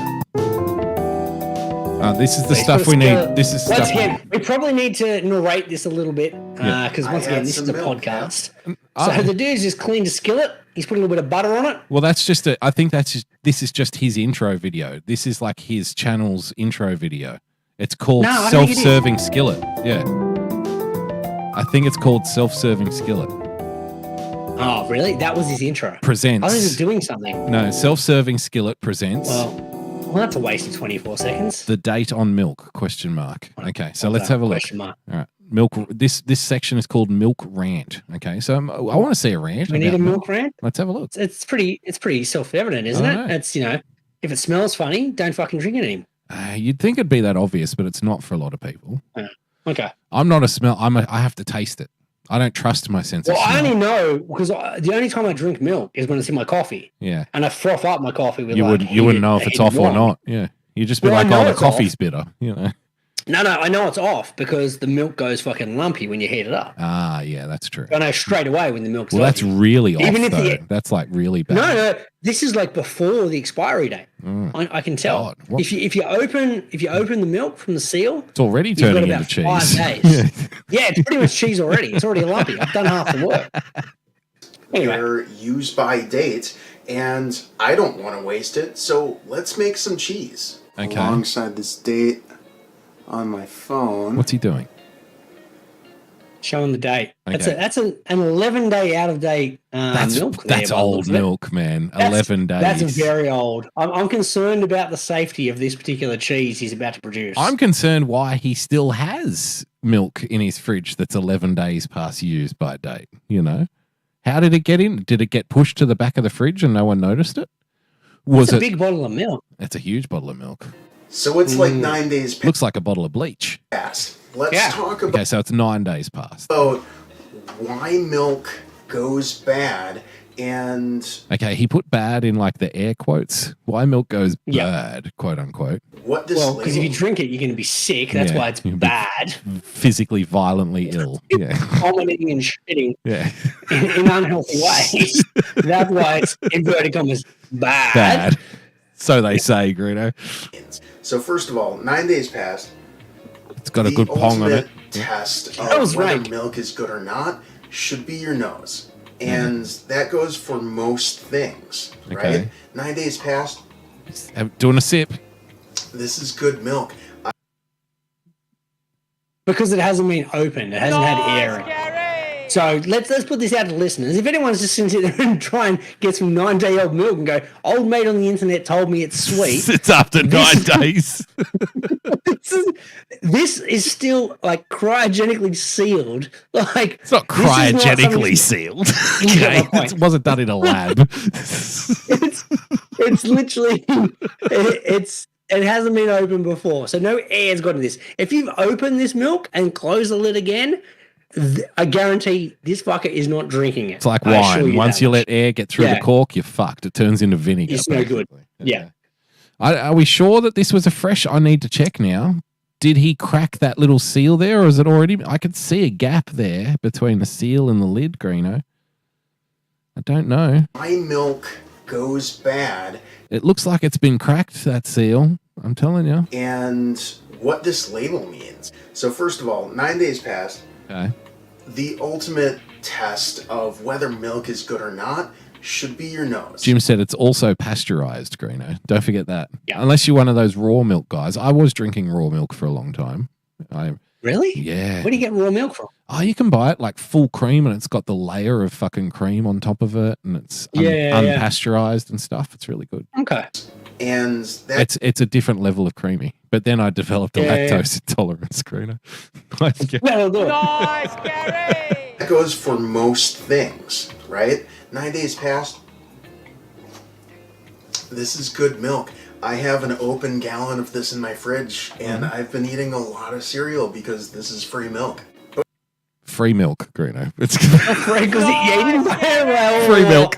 So this fucker is scaring supermarkets like, hey man, you gotta get out of that. We were making a joke. You need to get out of the whole use by fucking propaganda, Greeno. This is the same tricks that Big Mint play on us. Big Milk is also playing. Big Milk is playing in the use by date game on all of us. Yeah. We should be drinking out of date milk, kids. It's free. 9 days, free milk, everybody. Put it on your cereal. With all the sugar in the cereal, you won't even notice, you know. But Curtis, are you really going to eat that? Fun fact, it's illegal to sell raw milk as a food in Australia. Is it really? All milk except goat's milk must be pasteurized. No, is it? No. Maybe then it was unhomogenized then? It might be unhomogenized, yeah. Okay. Well, you can buy it. Like, it's at the local shop. So I must have got the homogenization and pasteurization mixed up then. Here we go. People who consume raw milk are at an increased risk of infection due to several bacteria capable of causing severe illness and potential death. Yeah. Well, raw milk is known to carry several disease-causing organisms, including a whole bunch of shit I can't pronounce. Yeah. Salmonella. Yeah. Cristosporidium. Remember Cristosporidium? Remember that? Cristosporidium. No. Yeah. Complications of bacteria can contaminate these products to be extremely severe. Yeah. You can get yourself a whole bunch of weird shit. There you go. Yeah, well, I mean, get off track. I was just intrigued by the whole prospect of raw milk. Yeah, no. So okay, so I guess it's technically not raw milk then, but you can definitely buy it. It's the one that's got like they sell it like it's a thick layer. It's like it's still a pretty big brand here. And it's got like the thick layer of cream on top of it. Comes in like a gold bottle. It's really nice. Yeah. You should try it. It tastes so much better than the other milks. It's so nice. Oh, no doubt. Yeah. How much cereal? No. Let's use this up. Let's make some cheese. The cheese we're gonna make today, it's known as farmer's cheese or paneer or queso fresco. Okay. And this is gonna be good. Okay, paneer is like I only ate paneer recently. Okay, I've never heard of fucking paneer. Delicious. Very similar texture to like a halloumi. Oh yes, I'm very much down. I eat halloumi like so twice a week. I'm in on this. Yeah. If it's a paneer cheese, I did it. It was like a grilled kind of vegetarian skewer that had paneer cheese and like a tandoori baste I put on over it. Right. But yeah, it had kind of similar texture to a halloumi. Okay. Is it going to be? Is it salty? Is it because halloumi? The whole thing with halloumi is the saltiness, isn't it? Yeah, it was a little bit salty, a little bit rubbery, but in a nice way. It was pretty good, I must admit. You fry it or grill it. Right, yeah, you put it on the barbecue. Yep. And grill it same way you would a halloumi. I like to cube it and fry it up so it's nice and crispy on the outside, and then I chuck it into like spaghetti sauce and shit. Even It works as well. Oh, it's so good. Yeah, so we got options here for fucking farmer's cheese. For off milk, for the milk that you should have thrown away cheese, 9 days ago. Yeah. Oh mate, free milk. Yeah. weeks. Free milk, that's right. In the refrigerator, you can freeze it and the texture is going to change slightly. Okay. If that's okay with you, it's okay with me. Hey, look, if we're drinking 9-day past use by date milk, I'm not concerned about the change in texture from, We're okay with some frozen cheese, champion. We're drinking 9-day old. We'll manage. Milk over here. If we're getting the milk out of the garbage bin, all right, and we run home and whack it in the freezer, it'll be like, well, you could do that, but the texture's going to be a little funny. You make a fucking very good point here, because the supermarkets throw out milk a day after use by. Where has he found 9-day old? I don't know. That's been sitting in a bin for a week and a half in the hot sun. That's why I'm It's well past freezing stage now. This is great. Yeah. Okay. So then why, if this milk is more than a week past the date, does this date say this date? Okay, good. Well, good there's question. really no governing body here in the U.S. that puts this label on milk. In fact, the FDA is... Oh, I think it is Big Milk, Green. He's going to say Big Milk is forcing us to keep buying milk. 100%. This is a conspiracy, Greeno. It's a conspiracy theory. And Big Mint and Big Garlic. Forget about Big Milk. Get into bin milk, Greeno. That's where you want to be. It's only concerned with putting use-by dates on baby food. This restriction, this use-by date... It's bullshit. This is the domain of each individual state, and each individual state can say a different thing. In fact, there are a handful of states who don't even require use-by dates on their milk. Yeah, so good luck. Imagine mystery milk, Greeno. Milk, and you look up to the supermarket. It's like, you don't know how long it's been there or how long it'll last. Good luck. Last February, 100%. Quickie Mart milk. Yeah. Oh, old mate, he's on fire. He's definitely a shill for Big Milk over here. That's a display milk only, sir. Trust me, it's been here since 1987. You don't want it. All right? What does that mean for manufacturers? Hey, is what does that it they mean? usually put the date that their product is going to taste the best by. Daryl calls it lottery milk, Greeno. Or they're going to put a 100% date lottery down milk, that Daryl. will urge you to buy more milk more quickly. So why did I fearlessly drink this glass of milk? Fearlessly. Nice, Gary. Oh, see, this is paying off. This is paying a off. bloke who literally has a dryer in his kitchen. Have a look in the back left. Do you trust this man with your safety when it comes to milk purchases? I thought that was a lady's undergarment hanging there behind him at first. You know? No, that's a cheesecloth, that one. That's a cheesecloth. Okay. Yeah, that's how they make a ricotta. Okay, let's look at his bookshelf. Let's have a little look here. So we've got homemade yogurt and granola. Okay, that's the one that's up there. We've got juicing. It's a very empty chalkboard in the back there. Yes. Or corkboard, sorry. Yeah, and the only thing he cares about this week is homemade yogurt and granola. Is homemade. You know, Now I'm guessing if we're making cheese out of 9-day-old milk, then we've also got to do something with the leftovers. That's where your yogurt comes from, Grant. That'll be the next video. Yeah, over the next video. Can I also make a point? That also looks like an upcoming events board. Yeah. No surprise, there's no invites for old mate who's using 9-day-old milk. There's no events whatsoever. No events, no invites coming up. No birthday parties on the invite for old mate 9-day-old milk. Now I can tell that this guy's got a bit of money because there is one onion on his fucking rack there, so he's probably a millionaire. Okay. There is a bit of green sprouting from the top of the onion, which means that onion's been around a while. Yeah. Don't let big onions tell you that you can't leave them sitting on a rack for 3.5 years, Greeno. 6 months. Like, they may seem rotten when you cut them open, but trust me, that's big onion. What's big onion wants you to believe? Well, milk going bad? Victor in the chat asks Greeno, is that monster making cheese after processed milk? Sir, that is not how cheese works. Nice, Gary. You are correct, Victor. He says, I hope he likes grey wobbly cheese that will run away the minute he takes it out of the pan. Yeah. Is Well, not mate, if the milk's fucking a month old, then it's probably not going to be that wobbly. You probably have to cut the plastic bottle open to get it out in the first place. not really all that bad. Lactic acid builds up in the milk, even though it is pasteurized milk. I cannot get over the fact there's just one onion on that shelf.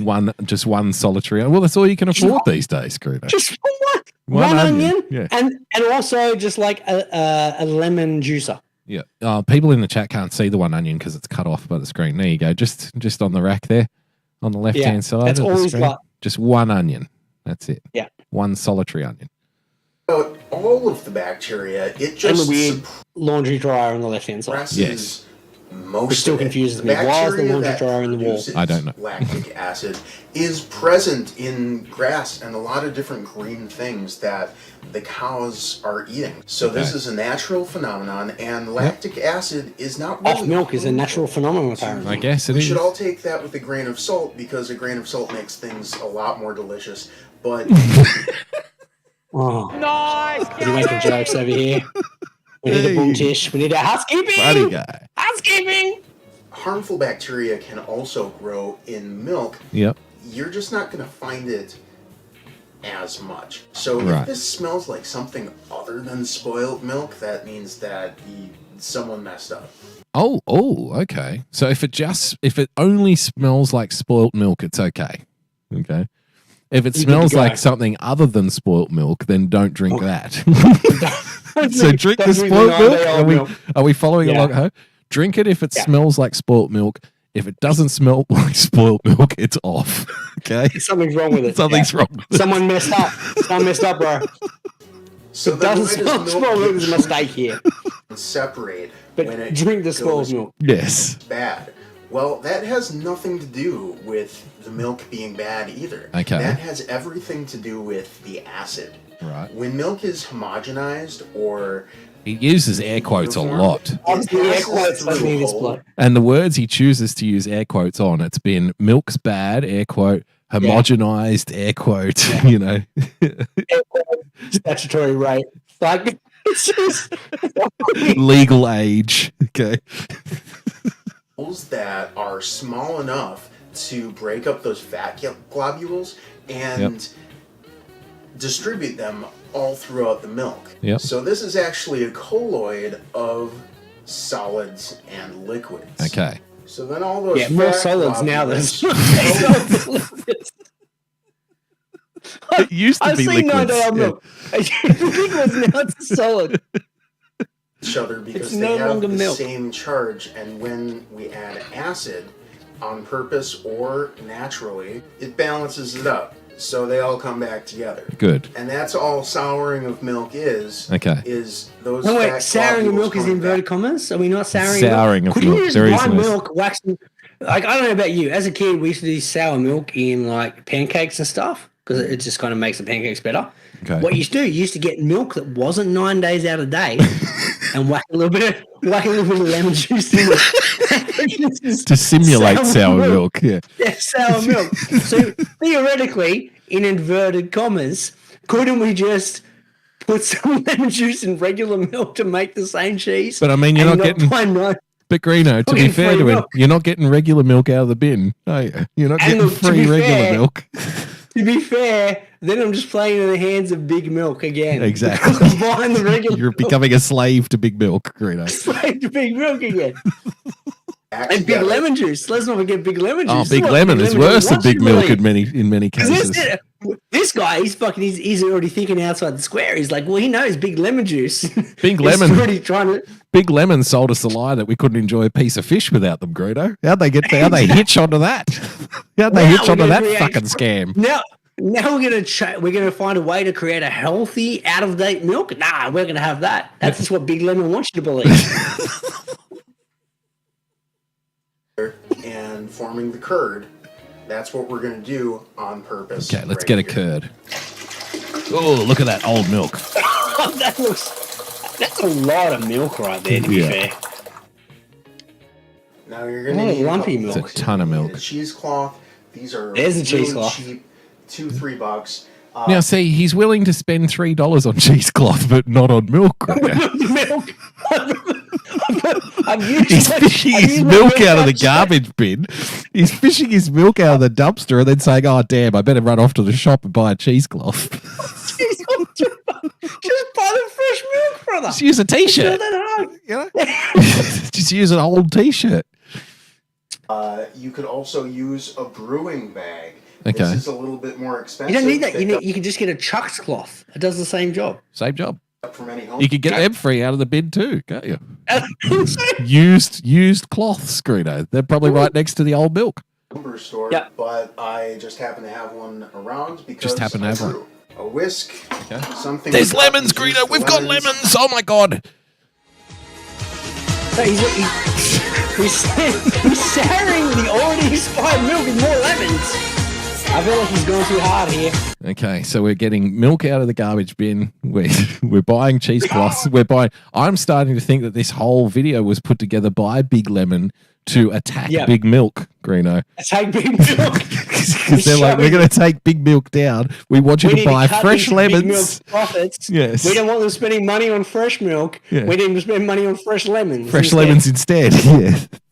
Because lemon has this bad reputation of being bitter and unpleasant.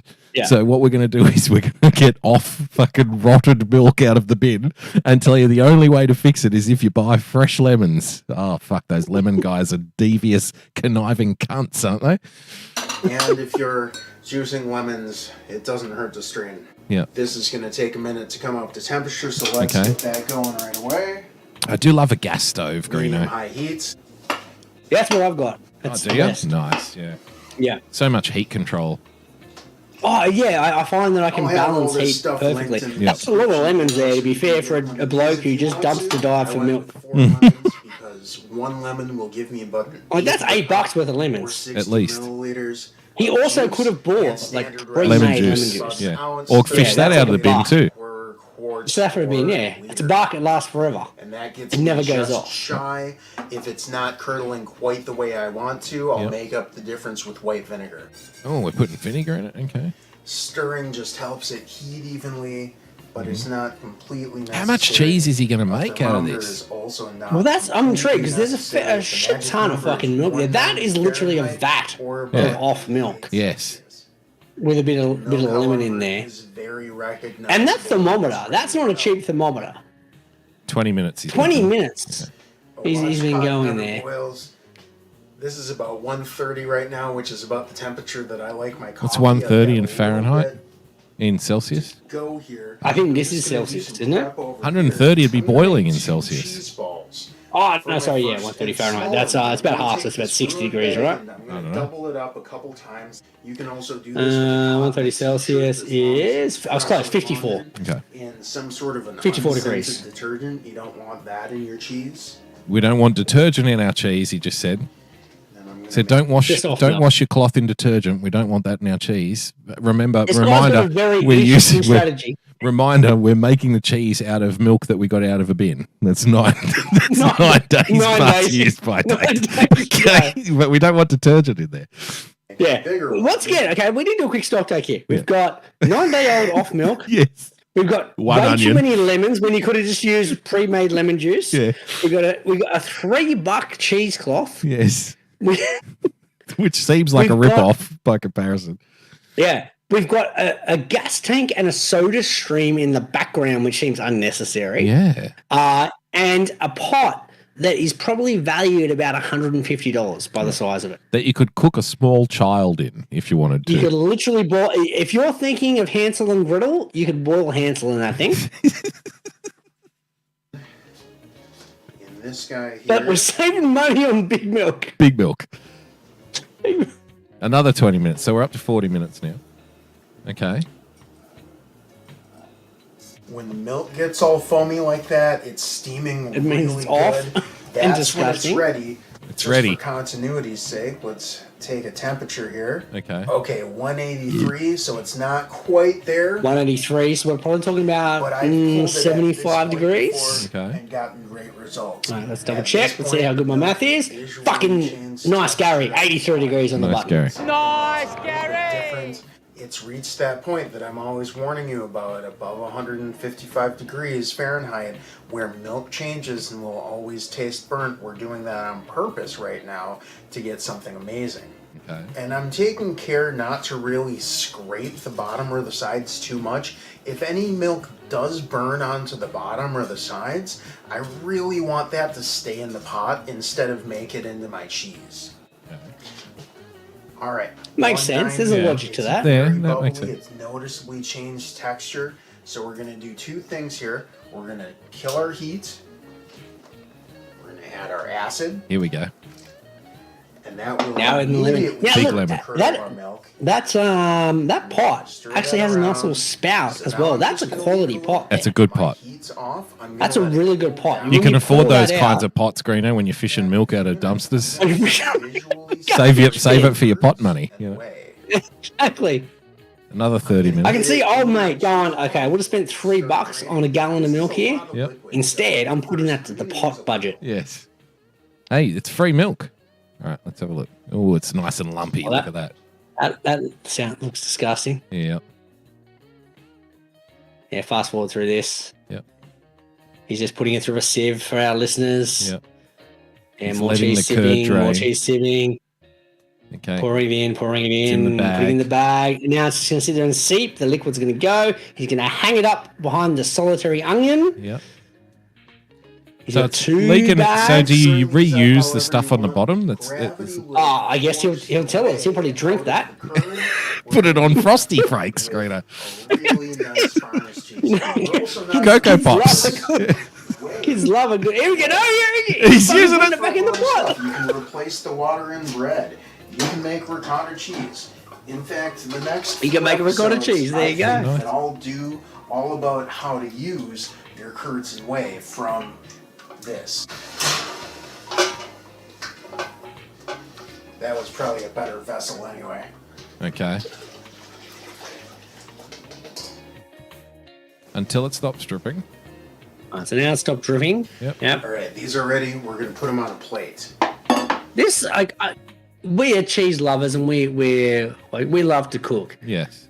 It's now dark outside. Yeah, it's been all Old day. mate, Just an hour. old mate has been cooking off milk for the better part of a day.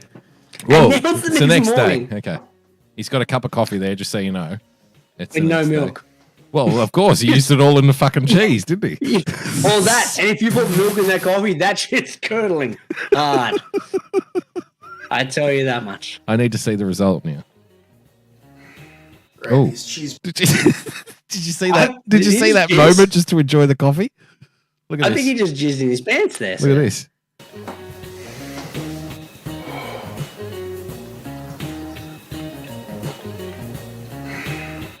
Yeah, it's definitely some Pangeas happening there. Right, these cheese balls have rested in the fridge overnight. Overnight's not completely necessary. You only really need to do it for an hour. Oh, well, what'd you do it all night for then? I guess you've been waiting 9 days. What's the difference, right? Another day? Okay, let's have a look at this. Okay.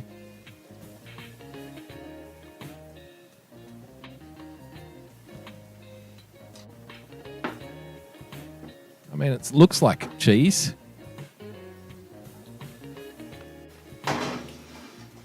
And remember, this is all free food. This is all food that You got out of a hang bin. on, Got out okay. of a bin. Wait, free pause food, for 1 Greta. second. So I, you know me, I'm a numbers man. I like to do a cost comparison. He says this is free food. He just threw out $6 of cheesecloths right there. Okay, $6 of cheesecloths. Yep. He's then dumpster dived for the milk. Let's say he didn't pay for the milk. We'll put that to one side. He's used gas, so there's like a couple of bucks of gas he's used to cook that on the stove. That pot, He used probably an arm and a he leg. used $5. He used $5 worth of lemons, so we're at about $12 at this point in time. And he's wasted a day that he could have been at work earning hundreds of dollars. Okay. Where you can buy all the Now- fresh milk you want. Now the cost of 1 kilogram of paneer cheese at the supermarket, Yes. $6. Okay. Nice, Gary. Right. So it's cheap So, cheese, actually. Old mate has just spent a day and a half doing this shit. $6 Cost himself is actually $100. really cheap for a kilogram of cheese these days. The cheese. Oh, my apologies. No, it's 200 grams. Okay. 200 grams is $6. Okay, that's pretty pricey. 1 kg is 29, but I don't think that's a kilo. I think that's about 400 grams right there. Do you reckon they made it 400 out grams, of maybe it out of 100. bin milk, Greeno? The one that you buy in the shop? You never know. Here you go. We can buy 4.1 kilos of paneer cheese. Yes. $91. $91. Okay. Like 4 kilos for 91. I reckon if you do the lemon to off milk to gas to cheesecloth ratio, yes, we could buy it from Evu Quality Foods an and be internet making shop. a tiny profit. Yeah. You're actually making bin milk cheese sound more appealing, Greeno. Oh wait, here we go. 1 kg, $20. $20. Paneer cheese. Yeah. From Fair Dink. Okay, from Fair Dink cheeses. From Fair Dink. So I think we're at a net profit here by not doing everything this dude's saying. Made from milk that would have gone bad. It wasn't bad yet. What? Let's put Wasn't this bad one. yet. 9 days out of date again. No, was he bad. tasted it, remember?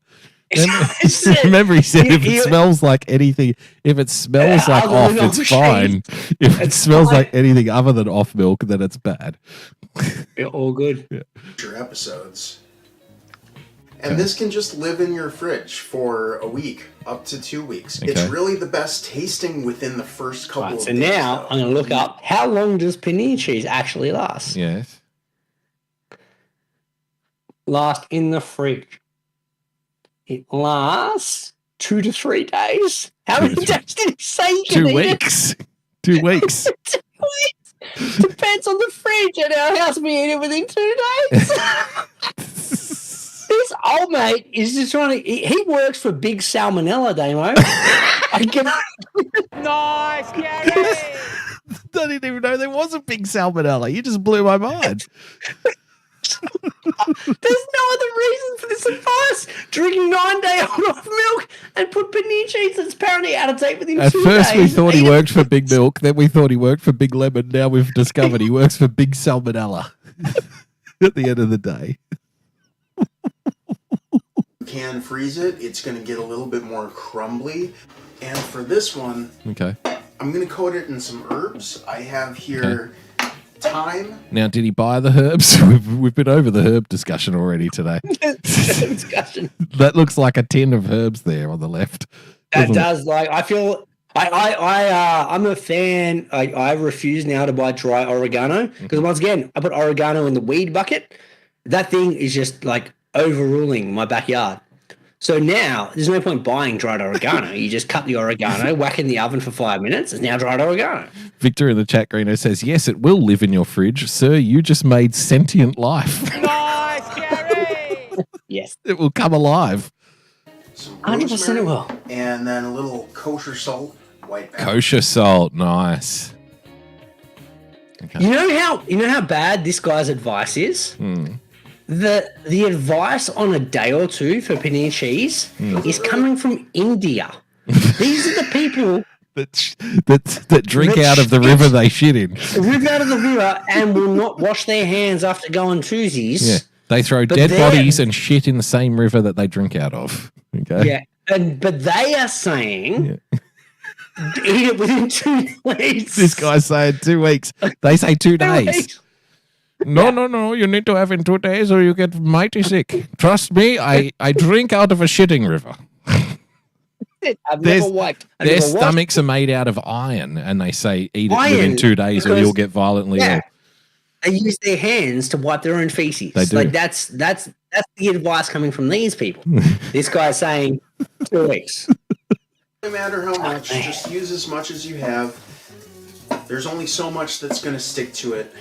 Yep. I'd say that altogether here I have about a tablespoon of herbs. Yep. White pepper, you can use Okay. black pepper or mixed pepper. I'm just a pepper. pepper fan. I just put pepper on everything, like a ton of it on everything. That's seasoning. Like, you got to have pepper on it. Yeah. Are we talking like a hard coat though? Like, are we talking like a pepper crust? I or would we just think a saying, like, talking crust. seasoning? I would like a crust. Yeah. Of this peppercorn, and it's been a dream of mine since then to get an What? individual grinder for each. How long's that peppercorn been sitting in his And then I fridge go for? through them Oh, 35 years. a lot more quickly. Yes, Maybe I'll do an episode on all spices. Ooh. That's next week's show. Old Spice, Greeno. The real version. Run down together. Yeah. I'm talking. We're doing Old Spice. Old Spices. With old mate. Oh, I have old food with old mate. That's what he should call his show. mortar and pestle. I'm not going to go too crazy here trying to get this too fine. No, of course not. It's farmer's cheese. It's supposed to be be a silly. little rustic. Yeah.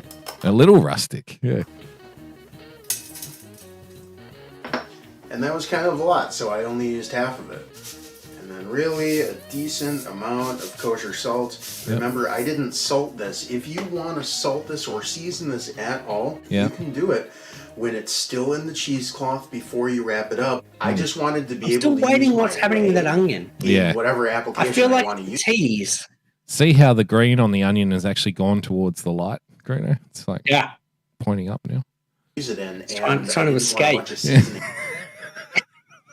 These are my glory days. I need to be outside and free. in there.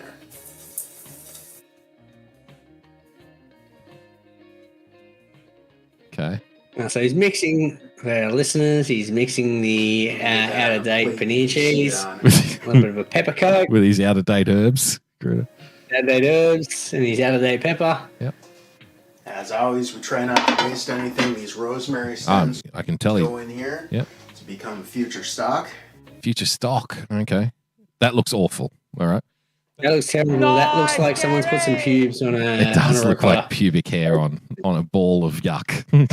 Okay. It looks disgusting. Let's have a look. So this is about 1 gallon or 4 liters worth of cheese. If you're using a smaller amount, start with a tablespoon of acid to 1 quart or liter of milk, and you can work up from there if it doesn't start to separate. You can also do this with milk that's already started to turn. It's just going to taste a little bit funky, but that's fine. It's not going to hurt you at all. Okay. Now, I don't think the pass or fail mark should be, is it going to hurt me? Okay. Hurt me, yeah. That's not a high gauge. A quality product. Will this or will this not poison me? Okay. Is your bin milk cheese any good? Well, won't kill you. Okay. That doesn't sound very good. Okay. I didn't see that in the Michelin guide. It's not going to hurt you. Okay. Well, that's not very appealing then, by the sound. Let's have a look and see when he cuts into it.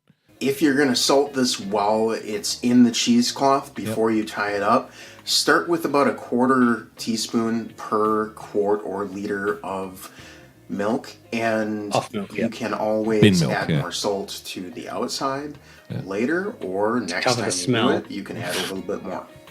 Let's give it a taste. Please do. All right, so it's reasonably crumbly, but it holds together all right. Well, that doesn't actually look like a paneer. And that's just really, really fresh. Well, okay. Definition of... Let's Google the definition of fresh, shall we? All right. Fresh. Fresh definition. Okay. Let's have a squeeze at this one. Jim says, I've made cheese like this. It's not bad. Fresh cheese is pretty mellow. I also didn't use garbage milk. New, novel, original, fresh means having recently come into existence or use. Yeah.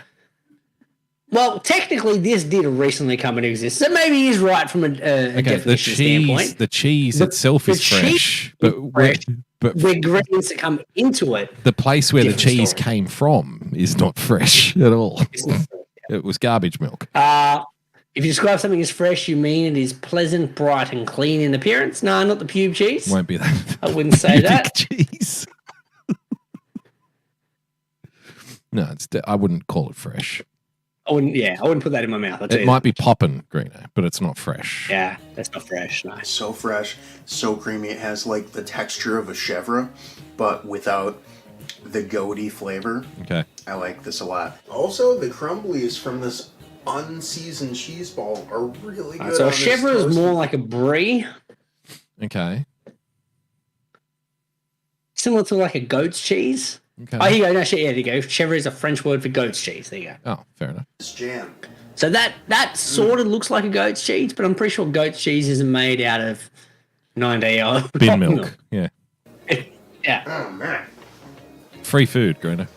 Once again, 80 grams of goat's cheese, $4.50. So all I need to do is get 4 liters of bin milk. 4 liters of bin milk. Buy a pot, a rag, 7 lemons, herbs, $8 worth of salt, cheese rags, salt. Wasted to take 2 days off work. Yes. And you can have yourself free food. Weird shit. Some pubic hair cheese. Nice. Nice, Gary. Nice, Gary. Fantastic stuff. Well done. There you go. That was good. No, I like that. All right, That's a good way to waste our show. I am going to subscribe to this guy's channel just to see what else he's got. Well, the next video is how to use farmer's cheese. Yeah, eat it. Yeah. Make your own poultry seasoning. $5 chicken fajitas, Greeno. Well, I feel like we need to watch $5 chicken fajitas and that be the end of the show, I think. Okay, let's have a look. $5 chicken fajitas. Let's do fajitas and call it a day, I think. Or is there stuff we still want to do in the rundown? Is there anything worth talking about in the rundown? No, fuck it. No. Do you want to talk equality? You want to talk footy math? No. Nah, we'll skip all that. Skipping that. Let's do chicken fajitas. Do you take over the show for a couple of minutes because I'm going to grab a bevy and I'll be right back. Because you are a chicken, you're a chicken fajita kind of guy. I'm a fajita man. Let's put this on. Let's see how he kicks it off. Okay. But I'll let this man do the talking. All right. Serving skillet. This month, all October, we are challenging ourselves to eat on $5 a day. We took $155. Okay, well, this is interesting. We got $5 a day in October. Went to several different grocery stores and did one grocery based on the haul for milk the aspect, entire month. I'm concerned as to later. what. Oh, mate, he's putting in $5. That is not $5 worth of ingredients we right bought there. 2 whole chickens and butchered them down into their 8 parts. We came away with 8 of everything because that's how a chicken works. 4 of everything because there's 2 things per chicken. Anyway, we had 4 breasts. Now, the first thing that I want to do is to make some chicken fajitas. And for this, I have all of those cherry tomatoes, and I'm going to use a lot of them. I'm going to... This may be what I miss? Cost variance.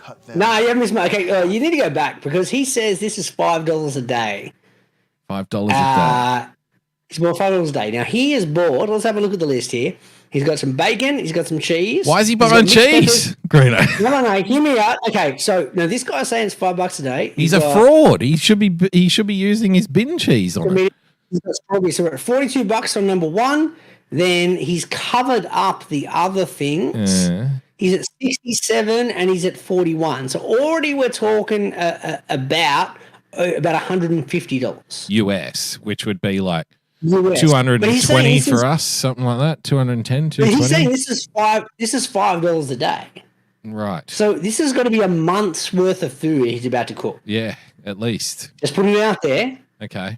$5 chicken fajitas, chicken tenders, and best potatoes we've ever had. For a month. So for 30 straight days, this has got to last 30 days. Okay. All right. So I'm just putting it out there. Because once again, he's already lied to me here. Because he's talked $5. He's got his sale, 3 bell peppers for $5. Well, there's already 3. There's a day's worth of meals. Gee, that's not fucking cheap either. 3 little capsicums for $5. Yeah, that's crazy expensive.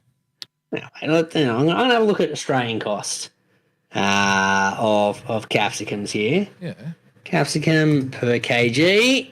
I feel like we get it for less than $5 for 3. $7.99 a kilo. Oh, maybe 3 is about $7.99. Actually, that's not bad. Heavy. They're not heavy. You wouldn't a kilo. I can 3 it. It's 300 grams in each. Easy. You reckon? I don't think so. Here you go, $1.88 each at IGA. Really? So that's $6.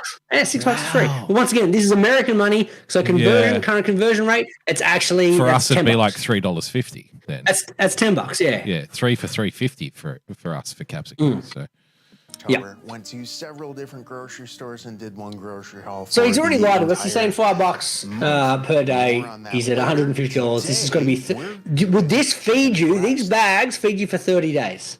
No. I mean, look, in terms of that bag volume, I could eat for 30 days on my own. If he's a bachelor, an eligible bachelor, I'm pretty sure. Let's have a look possible. Here. But what I would do is like I would have a big bag. One of those bags would just be full of rice, for example. Yeah, and I can eat rice breakfast, lunch, and dinner. It doesn't bother me. Yeah, I can have it with nothing on it. Of rice. Fine, you'd need the big like I'm an Asian family bag of rice. Yes, it's like 5 kilos for $8. Yeah, 10 kilo bag of rice, Greeno. Yeah, so that would be in one of those bags, and then that could feed you for a month, pretty much. Yeah, you could do it. And look, half of this box is empty anyway. Yeah, he's wasted space there, but he couldn't afford it. Yeah, he's got bin milk. Yeah. We bought 2 whole chickens. Now that's probably the most expensive part of the whole thing at the moment. Anyway, is the 2 fucking chickens. When was the last time you bought chickens? Chicken breast, Greeno. It's fucking ridiculous. Chicken breast is different. Chicken breast is ridiculous, but I bought a whole chicken today for like $8. That's not cheap. So you buy a whole chicken, and break it down. It's pretty good. Yeah, I don't know. The chickens you get now are like a lot smaller and shittier than they used to be as well. And it's cheaper than buying 2 chicken breasts, though. Yeah, you pay more for 2 chicken breasts than you do a whole chicken. Yeah, I guess. I think I tend to buy a chicken breast when I'm doing deep fry, and I'll get like 1.5 kilos of it. And it's probably $20-something, I reckon. But at least it's all breast. $12. $12 for a whole chicken. Yeah. $9 for a roast chicken. Yeah. That's all right. $9. Yeah, I don't know. I don't know if it is all right or if we've just been trained to believe that it's all right. Because it wasn't that long ago. That would have been $5, for a barbecue chip. Well, it depends on the size. We used to sell back in my day. Yep. I don't like using the phrase back in my day. But this is 20 years ago when I was running a deli. Yeah. We used to have a roast chicken. The big boy was $10. Okay. That was a big boy. That was a size like 36 or whatever they're called. Yeah. That was already $10 a decade ago. So if I can get one now for 13 with the cost of inflation, we're talking 20 plus years. That's not bad. Okay. The price of chicken hasn't gone up too much. Yeah, fair enough. But chicken breast inside a pack, I agree. That's got stupid prices. Because at that point it becomes value added. When they cut it exactly. Up for So you. that's why I just now buy a whole chicken and like butcher it myself. Yeah, but there's so much of the chicken that you wouldn't use, though. I feel like, if I'm doing deep fry, I don't want like bones and shit. I just want like tendies, basically. So, well, it depends what I'm doing. So I did Southern style chicken last week. Yeah, and that I use all the chicken anyway. So it's cheaper to buy a whole chicken. So we last week we didn't. We bought drumsticks and we bought thighs. Yep. And that cost me more than if I just bought a whole chicken and just butchered it myself. God, chicken thighs are like a scam of big chicken, Greeno. It's 100% scam of big chicken. Terrible meat. It's disgusting. I'm not a fan of it, but it works good for like deep fried Southern style chicken. Yeah, because they're like little tiddly little bits that you can just. Because it kind of grills. It kind of the fat kind of works. The fat content, the meat. Yeah, it has it works for that particular dish. Yes. Anything else, I'm not a fan of. I think I told the story on the show years and years, and it was well a while ago now, where I went down to Melbourne and it was the first time I got chicken schnitzel and it was made of thigh meat. Oh, yes. Like, what the fuck is this? Yes.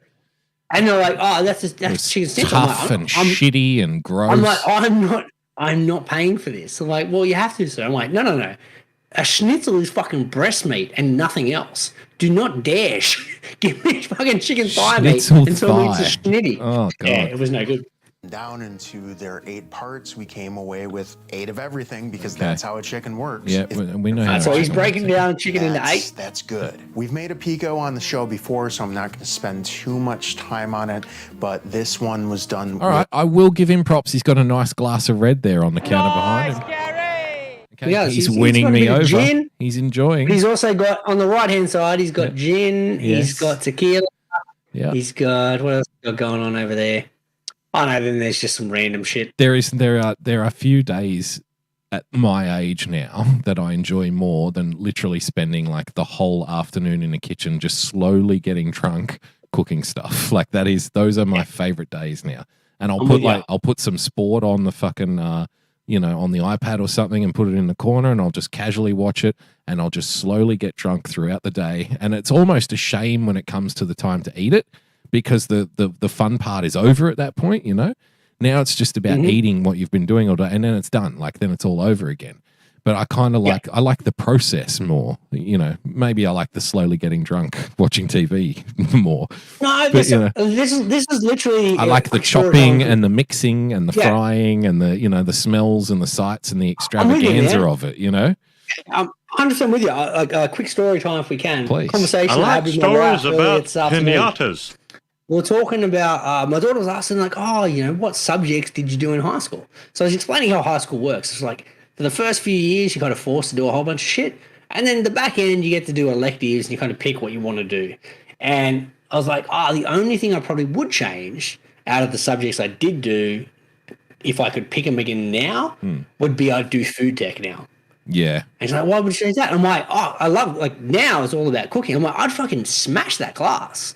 I said, but back then, I didn't realize how important it was, and I didn't want to learn. I didn't care.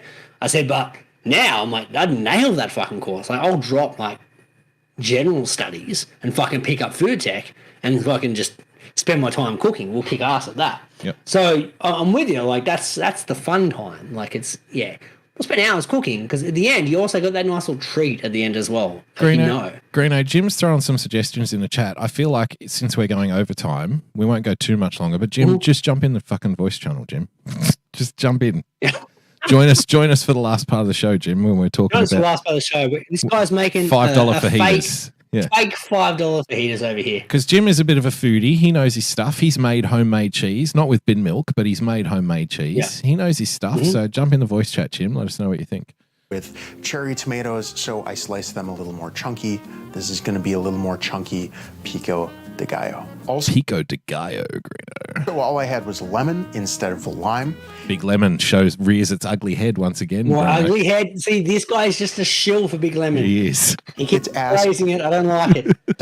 Get it in because there. if you're making a fajita, it's got to be lime juice. Lime, of course, yeah. It's going to be delicious. And while we're waiting for all of those ingredients to marry, we can get started on the fajita part of the fajita. All right, so I'm going to take another... The fajita part of the fajita. I feel like we need to point that out. Nice, Gary. Nice, Gary. Yeah. Yes, the fajita part of the fajita is very important, I would suspect.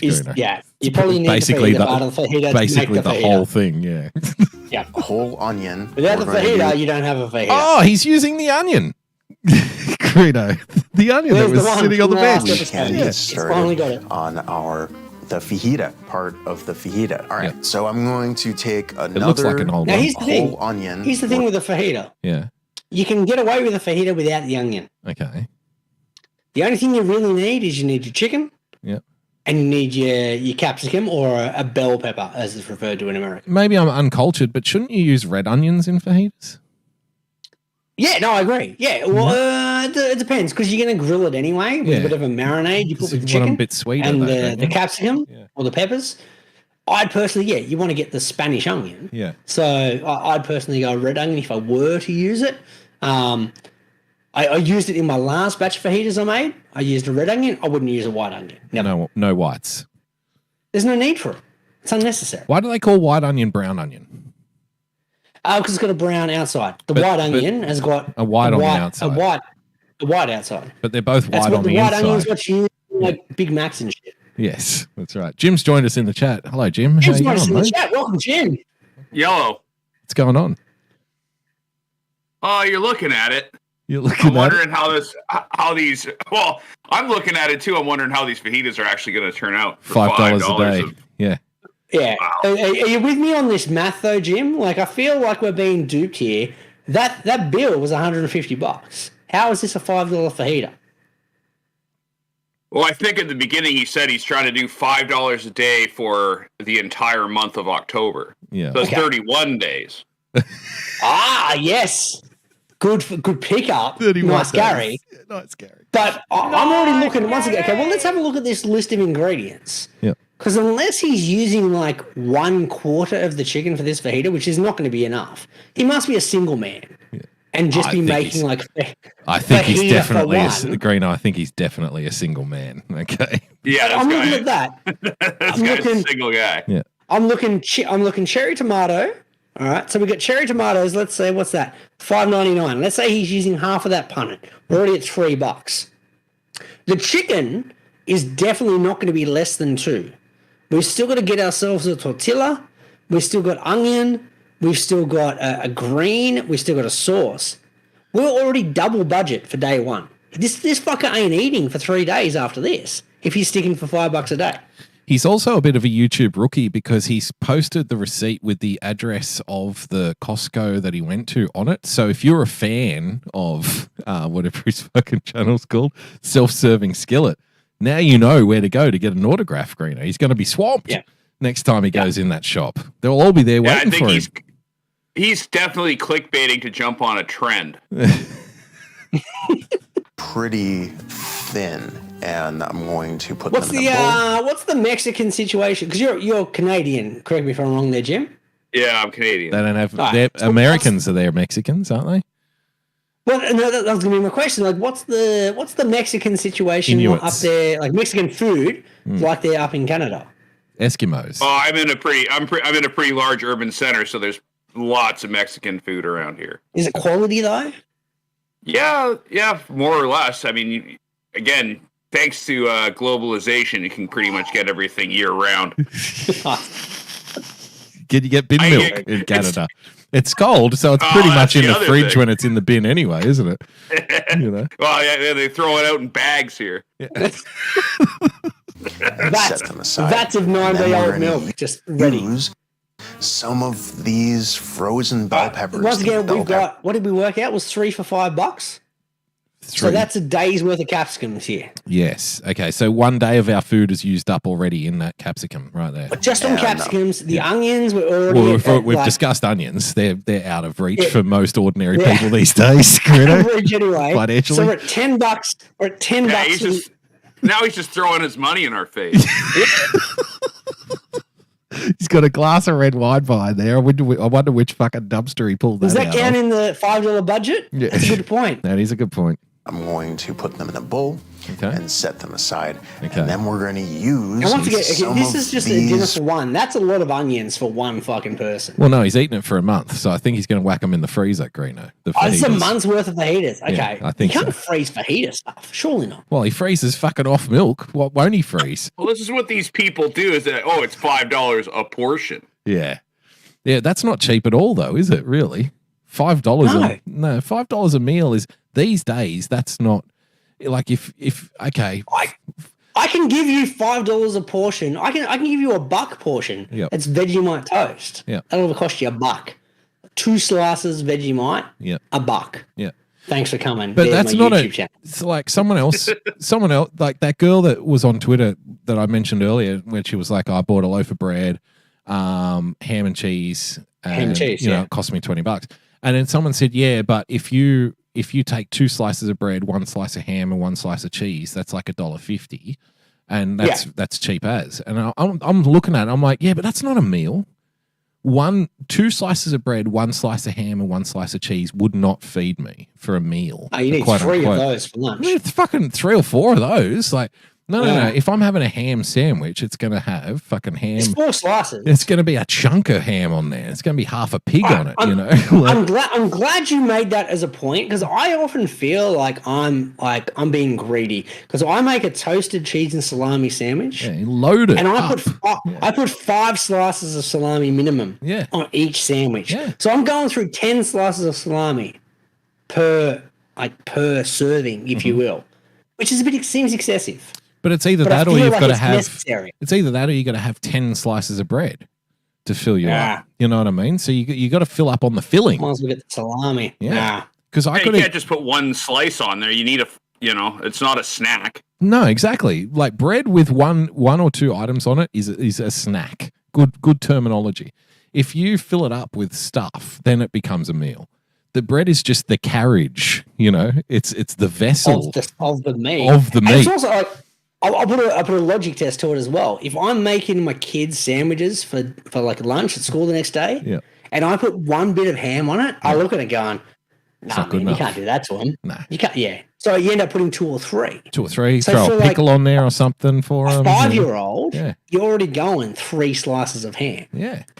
To make one sandwich. Are you making your own mustard to throw on there as well, or are you buying that shit? Mustard's cheap. Mustard you can get for $4. $4 isn't cheap anymore, though. I don't think it is if you use is a cheap. month. Yeah. Are we talking a whole grain? We're talking a Dijon? What are we talking? If you go in the bin, you can get free mustard. 100%. 100%, Jim. How old of it? When you get your milk, yeah. Inverted commas, out of date mustard. Yeah. Fucking, it's open season. Look, if it tastes out of date, it's good. If it tastes anything other than out of date, it's probably if it tastes bad. like mustard, don't eat it. Yes, exactly. Frozen bell peppers, the bell peppers that we processed and frozen bell froze peppers right away. Oh no, you don't freeze bell peppers. Apparently you do. I'm gonna get a couple of those. Once again, bell peppers something that grow reasonably easily in the backyard. Yeah, they're like a weed. It's hard not to grow them. It's time for chicken. So chicken, let's go. 4 breasts. Well, I don't personally have. There is breasts, 4 bits of chicken there. That is $12 right there. I don't personally have 4 breasts. I don't know if you picked that one up, Greeno. Did you hear that one? Yeah, he's trying to be funny. Have a look he's so proud of that joke too. Have a look at his fucking smile. So I have 4 breasts. I don't personally have 4 breasts, but Kind of does though. Look, 2 at the front. I bet there's 2 at the back. You know.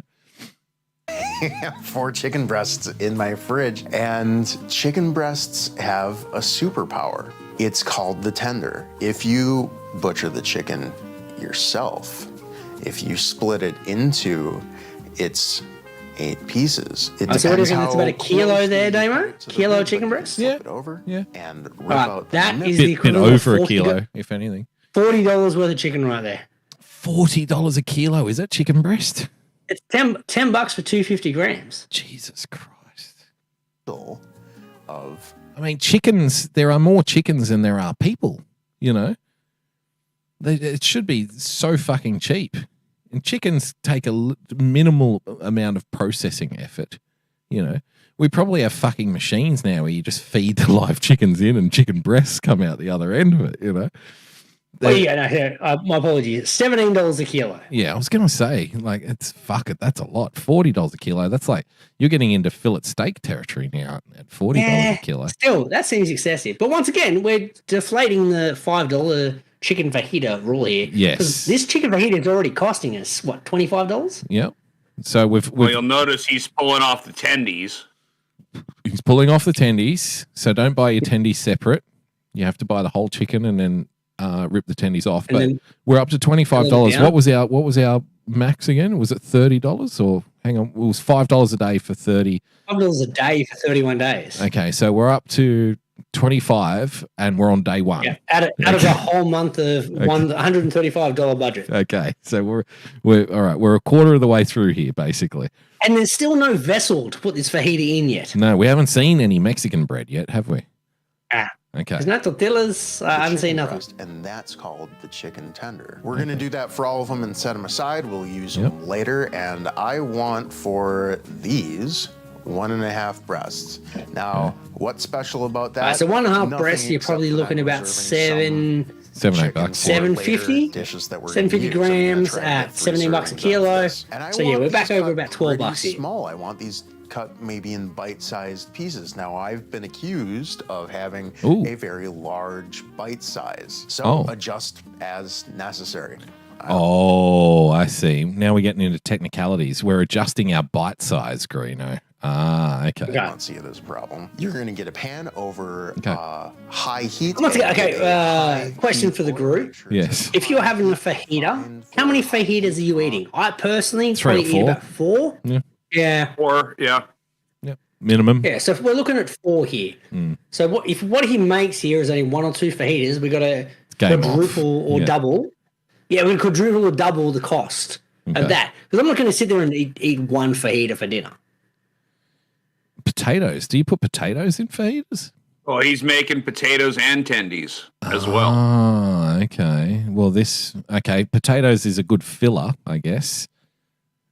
He's patting it out. And get it shimmering. And once it is, we're going to go in with our onions and just start sauteing. Now, if you can't get that jump in there, don't worry about it. Get a wooden spoon. Get something like that. Move those onions around for about 4 minutes, and once they look like they've wilted a little bit. Have you ever cooked an onion where the time it said to cook it was is 4 the same minutes. amount of time as it's meant to actually cook? Because it's always like, brown for 5. Yeah, no. It never takes 5. It takes like 2. These timing things never work out because everybody's burners and pans are different. And Yeah. 100%. Yeah, I agree. Cumin seeds, and I'm going to clear a space. He's also put frozen capsicum in there. I feel like you need to put that at the same time as the onions. On the pan. There's your cumin, Greeno. This is a process called blooming. Blooming. Dry, that's toasting. He's not. Why wouldn't you grind those? No, because Yeah, we're I feel like blooming that them. needs to be I feel like it needs to be a You cumin would powder. grind them I'm and with you, then Jim. bloom them. You want fucking. Grind now, bloom like- later. That's like putting full fucking dry rosemary sprigs in your shit. Then you need to fish them out again before you eat it. You're just going to Jesus season Christ. at that point, mix it in, and move on to the next step, which is when this smells amazing, when the cumin smells really good, you're going to add your chicken. It's not a lot of chicken, Now I've you're got to gonna say. overcook your vegetables. Okay, that Yeah, is. the vegetables are open. No, You remember need to they do were that. You frozen just- when he put them in there. Remember? Okay. So, Not the onion. no, the onion wasn't frozen. That's been sitting on the Onion's gonna bench be for a burned month. as fuck. Yeah. Yes. Size. Okay, this is not going to take the 5 to 6 Isn't the first thing you minutes do- per side. Is you put your chicken in first. You then take your chicken out of the pan. Then you add your veggies. Then you add your chicken back just to cook through. I'm halfway with you. I like to put my chicken in first, but I like to cook everything. I like to keep adding everything to because I want all the flavors to go through the chicken. I'm with you. I don't mind that logic either. But Yeah. every kind of recipe I've done is always like fry off the protein first, And then take get it it out, out. and then chuck your veggies in. Yeah. Sear the breasts, pull them out, add your vegetables, cut the breasts after they're seared because they're easier to cut. Yeah. Yeah. Lock And then in you that put them back flavor. in until it's all warm and cooked through, and then you also have fond on the bottom that the vegetables pull off. 100%. Yeah, they bring up that chicken flavor. I feel like this dude is missing out. I suppose he's adding it to the pan, so like, the veggies will add into it. But I feel like he's done this in reverse because you're right. The onions are going to fucking mad overcook because the onions take less time than the chicken. Yeah. And the peppers. And the I don't know peppers, if you exactly. I don't know if you like mushy peppers, Greeno. No. They've got to have some crunch. They've got to have a little bit of crunch to them, don't they? Like You a want little some bit crunch. of crispiness. That's the flavor contrast. You want your onions soft. You want your peppers a little bit crispy. You want a little and your burst chicken- of moisture coming out of them, not like a Yeah. glug, not like a soggy Yeah. wheat bix, Greeno. You know. And don't forget the whole cumin sprigs that are put in there as well. I will say though, There's your crunch. cumin seeds just fried actually are quite good. I must admit, I actually prefer a cumin seed over a cumin powder. There you go. And do that maybe 4 times. You really want to pay attention to everything. Make I still sure don't see much everything's aside from the cumin. I don't see much flavor in this fajita yet. This Not yet. probably took about Personally, I marinate my chicken until it looked before doing it, so you slice it up in strips. Oh yeah, that's the thing. You didn't even season the chicken. Yeah, it's just raw chicken. Here we go.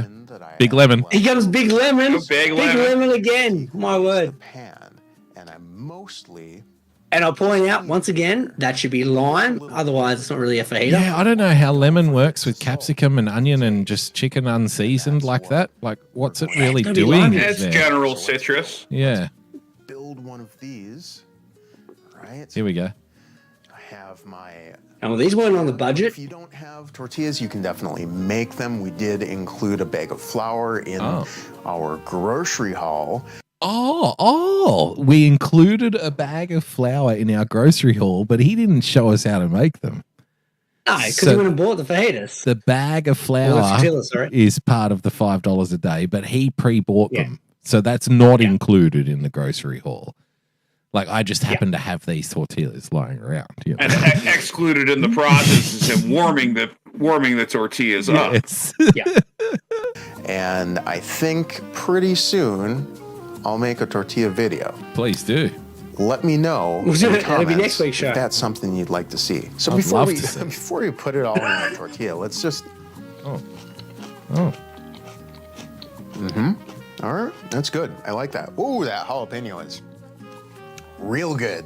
And then this guy, I did add a little. I didn't see salt any of those at things on the budget. pan, I didn't see jalapenos in there either. But I didn't see jalapenos. I didn't see tomatoes. We haven't seen the salsa. Yeah. Yeah, how do we make the salsa? That might be later in the show, I Add guess. the rest of the lemon to pico. or Chicken, to oven fries, the chicken I think I added tenders, to the pico because it'll keep bonus content. marinating in there, and then it gives. Okay, me we've seen the options. feeders. Let's Mix, before mix, we go, mix. let's All quickly right, so look we at the don't need bonus salt and pepper. content, That's Greeno. fine. He's giving it all away for Just free. gonna go in Yep. with a little pico Bin feeders. and a little. Let's have a look. I'm into it.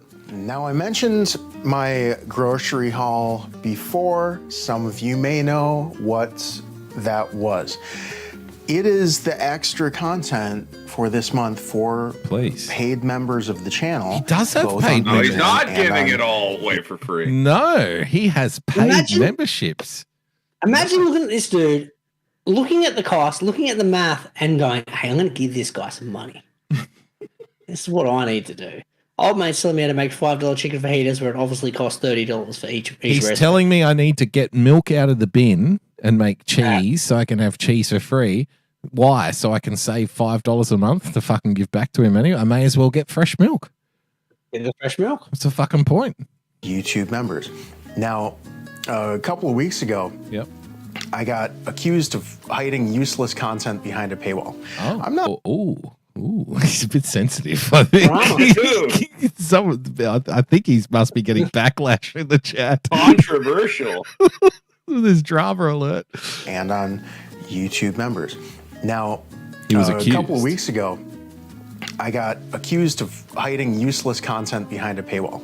Okay. I'm not hiding anything. This is just an opportunity for the people who want to support the show to support the show, and in return, I have extra content. Yep. It's not even necessarily a secret. Well, good sales pitch, isn't it? I'm taking your money and put some tips behind that paywall. Yeah, but it's not that It's not good. a secret. No, it's not It's not a good. secret, but you got to pay to get it. Yeah. Right? I'm not trying to sell a course. I'm offering more stuff in exchange for helping me keep the lights on. So if you'd like to support the show, I either have a link to So we don't Patreon get in to the see the description. bonus content. This is an ad for Bonus content. bonus There's a segment content. about how you can't get bonus content unless you pay for the bonus content. Okay. All right. Quick one. I'm intrigued. You're a big chicken tenders dude. Let's end the show by checking out how this dude does chicken tenders. Okay. Let's have a look at his chicken tendies. Sliced one of the breasts. Sorry, Jim, I think I got you off there, man. Go ahead, Jim. Oh no, it's all good. I'm just saying this guy has 80,000 subscribers almost. He's fine. I think this video has 582 views. Does it really? Yes. So I wonder how big his paywall is. Oh, wow. It does too. 1 month ago as well. How did he get 80,000 subscribers, but he only has 580 views? From the bin milk.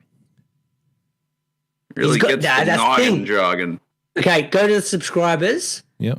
See how many of those are big milk and big lemon. This is all propaganda, kiddos. Don't fall for Guarantee it. it. Don't fall for Through it. the looking glass here, people.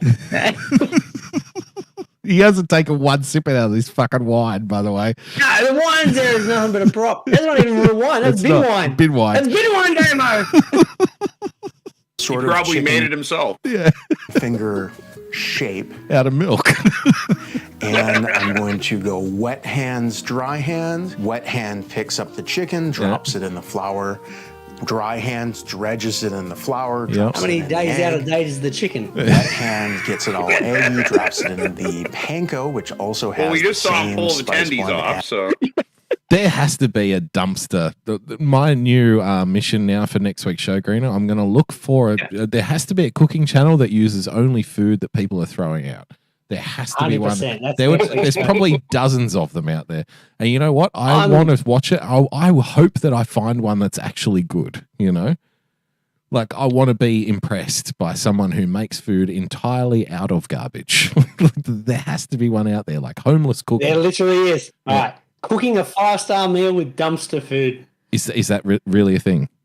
I just Googled dumpster food cooking. Dumpster food cooking. All right. Before we go, now we have to look. Dumpster food cooking. Yeah, cooking a 5-star meal with dumpster food. Oh my God. Oh my God. Okay. That's TLC though. Yeah, that's mainstream stuff. Dumpster diving for dinner. We cooked food, what we found at our camp. Now, this girl looks promising here. Okay, because you got to look for the train wreck, Greeno. That's the key.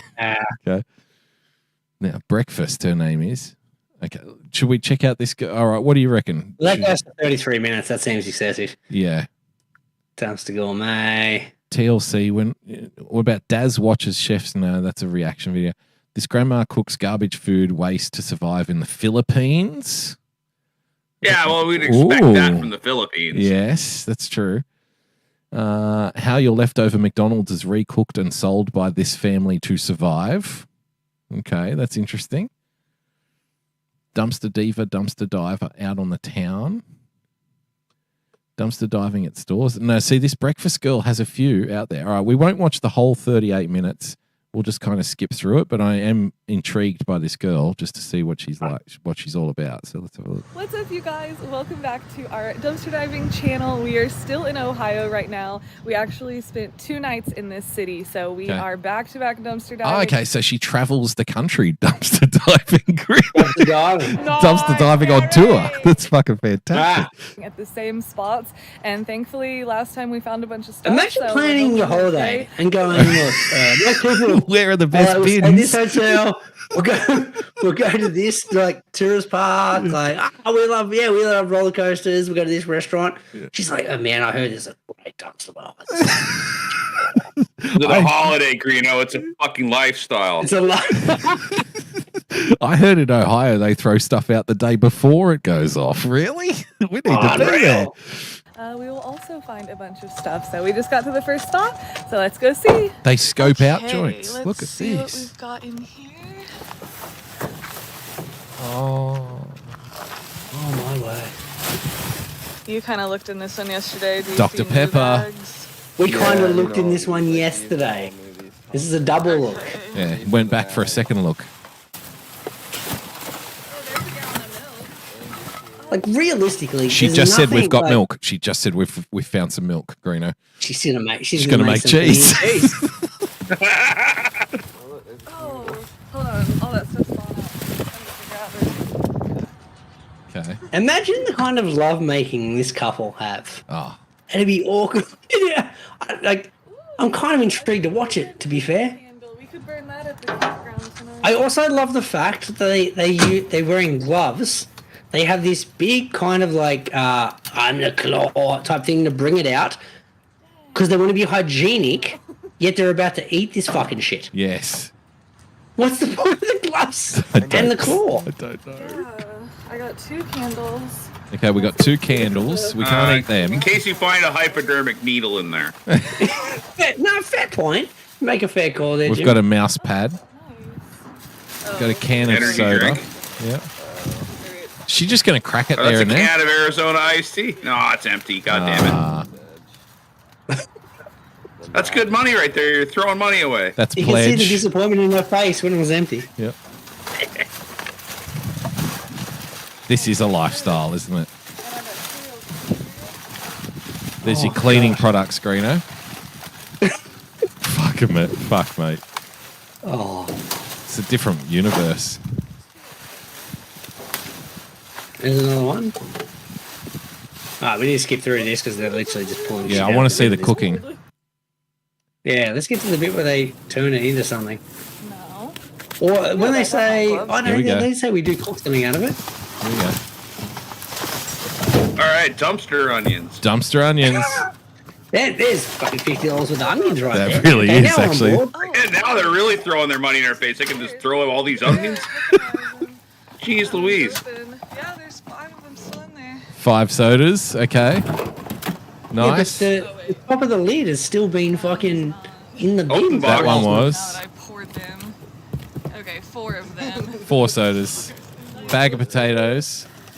What do we got here? Oranges. Zucchini still nice and packaged. Doesn't Ooh, gross. Yeah. That's gnarly. And we're camping tonight. Oh, we should try to find dinner and stuff. We should try to find dinner and stuff, Greeno. Let's go. Nice, Direct quote. We're camping. We should try to find dinner and stuff. Okay. Do you ever take a lady out on a date back in the day? Where she's like, this restaurant isn't up to standard. I wish I had this just in my back pocket. Look at that hole, though. That's a big We could be doing this. Fantastic. I was trying to make room for you there. What's that? Are they syringes on the right hand side? Hope so. Down. That's ramen. Ramen noodles. That's a water cooler. Oh, it's a water cooler, is it? It's a water jug. No, behind the water cooler. Coffee carafes. Could be. Oh, she'll go through the hall here. Have a look. No, I can't believe we found beer. I know, that's fun. Oh, look, it's Great Lakes Brewing Co. Oh, they got beer. All right. I'm in. Done. Yeah, I'm with you. Oh yeah. I'll eat those dumpster onions all night now if you're giving me free piss. What is she even saying to the videos now? What did she even say to the videos? They're a cute couple. Awesome. Great little I fucking hate hippies. We found a box of out-of-date condoms. We'll use them to filter our cheese. Yes. So sweet. Awesome stop. We're moving on. Okay. All right. Oh, new dumpster. All right, let's get to the cooking. Yeah, let's get to the cooking bit. We kept this stuff since it was kind of overflow. So we're going to have to do something else. Around here. That's so weird. That's so weird. Okay, so this is the Good job. campsite. So we were sitting around the fire and this truck drove by and stopped and we were like, what are they doing? And then they rolled the window down and they were like, we have extra firewood, we're leaving, do y'all want it? And we were like, yes. And we were expecting him to give us like a bundle, you know, maybe like, I don't know, a few pieces. And he opened his truck bed up and it was like completely full. Look at this. He gave us so much. Quick question, what kind of van is, what kind of truck is that? That seems like a pretty impressive truck, right? Yeah. It looks like a Tacoma. What's a Tacoma? It's like, we're not Toyota familiar with these Tacoma? American brands. It's a Toyota Tacoma. Toyota It's like Tacoma. a Ford Ranger. Hilux? Like a mid-sized pickup. Like a Toyota. They stopped making them in like the mid 2000s. I have one. Okay. It's like a mid-size. It's like a mid-size pickup. All right. It's got sounds four. like It's a got those Hilux. jump seats. It's got that those car- jump seats in the back. It's got two That car doors. is it's a $20,000 vehicle, okay? Okay. 20,000 If that. Australian or US? US. Okay. Yeah. So it'll be highly used. Yeah. High mileage. Highly used, 2010, $20,000. So it's a Toyota Hilux. You just you can't kill the fucking things. in that series, yeah. Yeah, you drive them forever and they don't die. Yeah, that's okay. Yeah. I like it. They've also it looks like a Ranger, honestly. Yeah, it's a half cabin. Could be. It's not a dual cab. Let's it's say a half for cab. argument's sake, it's $15,000 for the car. Okay. So they spent $15,000 for the car. They probably bought it That thing's second hand. Bought it second hand, so it's still $15,000. It's diesel, so it's pumping gas. No, it's probably a gas. It's probably a V6, but it's gas. Mm-hmm. Like so not diesel. You're still paying what, $1.60 a gallon? I don't know what petrol costs over there. It's not as expensive. Yeah, I don't know. They're down in the States, so yeah, it's fucking $8 a gallon here. So I don't know. Jesus Christ. But then you've also, these people have the money to have enough to have an internet stream that they can film. Yeah, although that's probably cheaper than milk these days. Well, and then it looks like they're paying for a campsite because it's got paying for a campsite. Yeah. So, like, don't call me a skeptic. I'm just saying I feel like this is just a way to get clicks and downloads, and this isn't these people's actual lifestyle. It's not their real life. Yeah.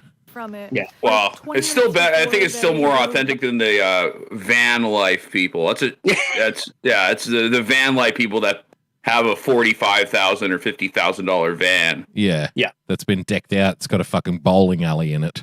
You know, with swimming and a jacuzzi. Their own little personal Wi-Fi in it. by and asked. We were talking about how we didn't have enough firewood for tonight, so that's pretty awesome. So Okay. right now we have some potatoes. I mean, you are surrounded by trees, though. You know, so there's lots of wood around if you're prepared to work. So what's the point in hauling all this garbage out of the garbage? Yeah. When you're just camping and you're going to throw it all away when you're done with it. We forgot to scrape the egg out of that pan, and so we're trying to boil some water to really clean that pan Clean the out. pan. That's important when you're cooking dumpster food, Greeno, to have a clean pan. Hygiene is extremely important Yes. when you're camping and cooking out of a dumpster. And over here, I'm chopping veggies. Yep. These are our bell peppers that we found in the trash, zucchini that we found in the trash, Yep. and I'm about to cut up those onions as well. And that's a Beer we McCafe. found in the trash. Yeah, out of a McCafe cup, Greeno. So that's Cafe fantastic. cup we found in the trash. So she's Yeah. drinking beer out of a that was straw to get extra drunk too, though, by the way, Yeah. which is a fucking pro move. But That is definitely a pro move. Beer out of the straw. is Drink definitely a pro your move. flat beer with a straw. yes, you get more drunk that way. It's true. There's our Well, that could be vegetables. beer or it could be a urine sample. We don't know which one it is. It's probably the latter. And why wouldn't you eat the deer? Okay. Eat the deer. dumpster dive for a bow and arrow, and you're halfway there. It's America. You could dumpster dive for a rifle, I'm sure. Have an arrow rifle, it could be anything. There's a Glock in the bin. Let's throw that shit out over there. Well, it's a high likelihood that these people are vegetarians. Yeah. Yeah, it was bell pepper, wasn't it? No, this looks like Although- meat. This looks like meat to me. Oh, that is meat. Holy shit, dumpster meat. Here's dinner. They must have We got some bought the dumpster ground beef meat. at the store on the way here, but all Oh, they bought it. Ah, boo. You So they're not vegetarians. They could have just got the deer and it would have been fine. Yeah. Yeah. all the rest is from the dumpster today. We have potatoes, vegetables that we roasted over the fire, and the foil Alex Those found potatoes in the aren't cooked. dumpster. Over by the Everything else bathroom. is overcooked. Yeah. Literally that dumpster that you can see right there. We have been scammed here by watching this video, assuming they'd And cook found something that was actually dumpster food. Secondly, they'd cook it properly. Yeah, like a chef recipe kind You of thing. can't. If you were doing a video called Dumpster Diving for Dinner, you cannot stop off at the shops on the way through to get some mince. Look at that face. And That is put it in your the video. that is the It's face the of a same as the scammer. $5 a day clickbait bullshit. 100%. That is the face of a man who knows it's all bullshit. Look at that. Mm-hmm. Well, there's a lesson learned. We're not going to watch these clips anymore on the show. No, we're done. Unless there's genuine people doing chef recipes with garbage food. With then cheese. let us know. It has to Yeah. have cheese in it. Okay. But if cheese is gonna Garbage dumpster cheese. Yes. But it's a nice way to end the show, getting Jim on the program. Yeah. Yeah, thanks for having me on, boys. Thanks. No, thanks for jumping on. Absolutely. Hey. It's good to talk to you again. It's been a while. I get to talk to you once every 2 years or so. Yeah, we'll talk about cricket again next time. How about that? There we go. I need to learn more. That World Cup looked pretty nuts. Yeah, we won. How about that? We beat India in India. Fuck them. Yep. Oh, wow. Yeah, we made a nation of 1.5 billion people reduce them to tears, Jim. It was fucking beautiful. Oh, and the Indians that live in your country, too. Yeah. Oh, there's Indians in every country, mate. The Indians that live in your country are very offended. Oh, no, they love us. They're fine. India would beat Australia in this World Cup final 95 times out of 100. Broad says it's like Brazil in football. Well, guess again, Stuart. Nice, Gary. Nice, Gary. I guess it was one of those 5 times, wasn't it, Greeno? Hey? Yeah. One of those 5 times. 5 And out of 100. ironically, Broad said this a week after. He must be a big fan of our show. Yeah. Because we were talking last week where you predicted an Australian win. And you used the basis of Brazil at the World Cup to Germany. To Germany in the semi-final back in 2004. No, it was later than that. I think it was like 2014 or 2000 14 maybe, something so, like yeah, that. 12, 14, around that mark. Yeah, I think it was 2014. There or thereabouts. they got belted 7-1, and at halftime it was like India are 5-0. Yeah, exactly like Brazil. The pictures from that still resonate in memes to this day. Yep. Before the game, like the Brazilian players were talking about how like God has spoken to them and how it's their duty to, like, they know they're going to win the World Cup in Brazil and like it's all meant to be. And Germany was like, no, we do not believe this. And they went out and fucking destroyed them. And there were fans in tears half an hour into the game, bawling their eyes out. And the coach of Germany actually said at halftime, apparently, this is the story, go easy on them, okay? Because you're ruining an entire fucking country here. They're all heartbroken. They're all bawling in the stands. Stop beating them so hard. So that's kind of what happened with this World Cup. There was 130,000 Indians in the crowd. It was a sea of blue. Dead silence. And it was dead silence. And like Cummins had come into the game, was like, look, our goal was to silence the crowd if we can. It's almost tongue in cheek, but I guess that was their plan. Yeah. And he's like, I've never heard 130,000 people be so quiet when Travis Head was just fucking dominating. I've had at least half a dozen people message me like after the World Cup final saying that the crowd thing was surreal. Like watching the game where like it was just, when Australia did something good, it was just dead fucking silent. Like you and 130,000 people, you couldn't even hear milling about, you know, you couldn't even hear like, you know, conversations, nothing. Dead. The whole country in India was sat there in dead fucking silence, in shock, because they were losing this game. Like they didn't cheer, they didn't try to get behind their team or anything. They were just fucking distraught, dead silence. I've resigned to the fact that, they were losing. Travis Head yeah. for Australia. Yeah, absolutely. So fucking fantastic. And the irony of it all is Travis Head was a guy who apparently can't play in Indian conditions, who 6 months ago, even though he was Australia's best player during the summer in test matches, was dropped for the first test against India, that's right, which we lost. Yes. Then we picked him, and then we won the series in India. What do you know? Because he absolutely dominated. So he's ended up being the best player for the last year and a half for Australia. Yes. In a situation, and he wasn't even fit for the start of the World Cup. Yep. He was in the squad with a broken hand, and they're like, oh, we got to pick Travis. Like, hopefully he'd be right for the finals. And he came back and he won us the World Cup. So, there's just the standout. Oh, sorry. No, you go. You go. I was going to say, what really stood out for me is like during the round matches, my concern was like, geez, these Aussie bowlers are just going for a lot of runs. Like, if we can't stop people from scoring runs, there's no way we're winning this World Cup. And it was almost like once it got to the semis and it got to the final, the big match kind of like mojo of our boys, of our bowlers are like, okay, enough fucking around. We're now gonna bowl like we know we can bowl. And then the bowlers kind of dominated and restricted by bowling first. Yep. So they stepped up to the fore, and he's like, man, he's Trav. There he is, enjoying the victory. Post game. This fucker had to go and play a T20 3 days later. 3 days later. Yeah. He rocked up and he got off the flight, and you could tell he was still pissed as a chook. Yeah. 3 days later, he obviously didn't end up playing yesterday. He's like, we can't pick Trav. He's still hammered. He's been drinking for 3 days. And that's the way it should be with Australian teams. That's what we were famous for in the 70s and the 80s. It's like being too drunk. Why are we playing a game of cricket fucking 3 days later? It's unreal. Yeah. There he is. I almost made this my my avatar on Twitter because I was like, it should be. Yeah, look at that shit. That's Booney. He's the new Booney, Greeno, Travis Head. Fucking party boy. Look at that shit. With the fucking handlebar mustache and everything, you know. Good on him.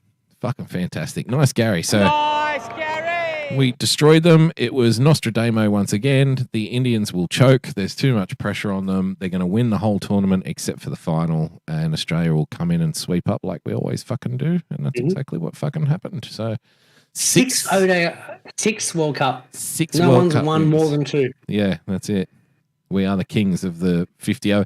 And ironically, no one in this country really gives a fuck about 50 over one. No one cared. No one cares that we won the World Cup either. So that's how good we are at it. We don't even care if we win it or not. Everyone woke up the morning off. Oh, we won? Yeah. Excellent. We'll go watch the replay now. Yeah. We'll the whole replay, the highlights, and we'll get on with our day. Yeah, I'm not staying up for it, you know. But 130,000 Indians there live, miserable. 1.5 billion Indians watching on. Yeah. Miserable. Destroyed a whole country and then flew out the next day to go play some T20, Greeno. So I stayed there. Oh, yeah. You wouldn't want to stay in India too long, though. Speaking of, but they're still there. They're playing five T20s in India. Oh, right. So they're in India, the games. Oh, fuck. Yeah. Nice. Oh, okay. God. That's the point. There was a game last night. Who gives a fuck? Can't get out of there. Fuck. Well, getting out of places. Let's get out of here, shall we? Sure. Jim, thanks for joining us. Good to talk to you, mate. There's your cricket wrap, by the way. Just gave it to you. Beauty. Impromptu. So enjoy. Take that. Chew on it. Greeno, till next week, my friend. See you then. See you next time. We'll always be bosom buddies, friends, sisters, and pals.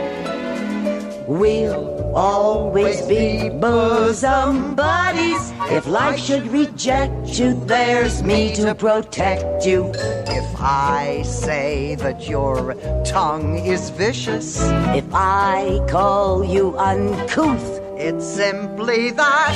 Who else but a bosom buddy will sit down and tell you